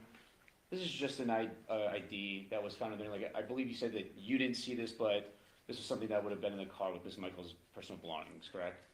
Yes, I personally didn't see this, so I don't know where it was, but the crime scene analyst must have taken it, so, yeah. Now, going back to the videos that the state put up, there was a end of video 3. There was like some squiggly lines kind of going. Do you remember that? Yes. And you previously testified that when the car's there, it can give or take 30, 50 feet. In that clip, it looked like it was zoomed in on. 5 to 33 feet. 5 to 33 feet. Correct. Okay. And then, are you aware of the Funny's gas station, or you just know the location? I'm not aware of it, I just look at the map. So it's not like Yeah. you went out to Funny's and looked and saw what was there? No. Funny's gas station has gas pumps? I would imagine. And if I told you there was one, do you have any reason to disagree with me? No. At that location? No. Now, you looked at the infotainment system. Were you asked to do anything else on this case? To examine anything by Detective Ozawa at his request? Yes, later on there was I believe it was a cell phone. Cell phone, Samsung Galaxy Z Fold 4 cell phone. I don't want to read up all the model numbers, but it's safe to say you looked at that, or did he Yes. ask you to examine that? That is correct. And that happened to be one of Devyn Michael's phones, correct? I believe so, yes. And that was a additional request by Detective Ozawa. Yes. Court's indulgence.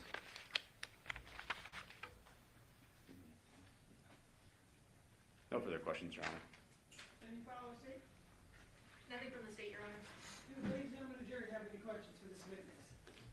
Okay, statement on response. Sir, you are excused. Thank you very much for your Thank you. testimony.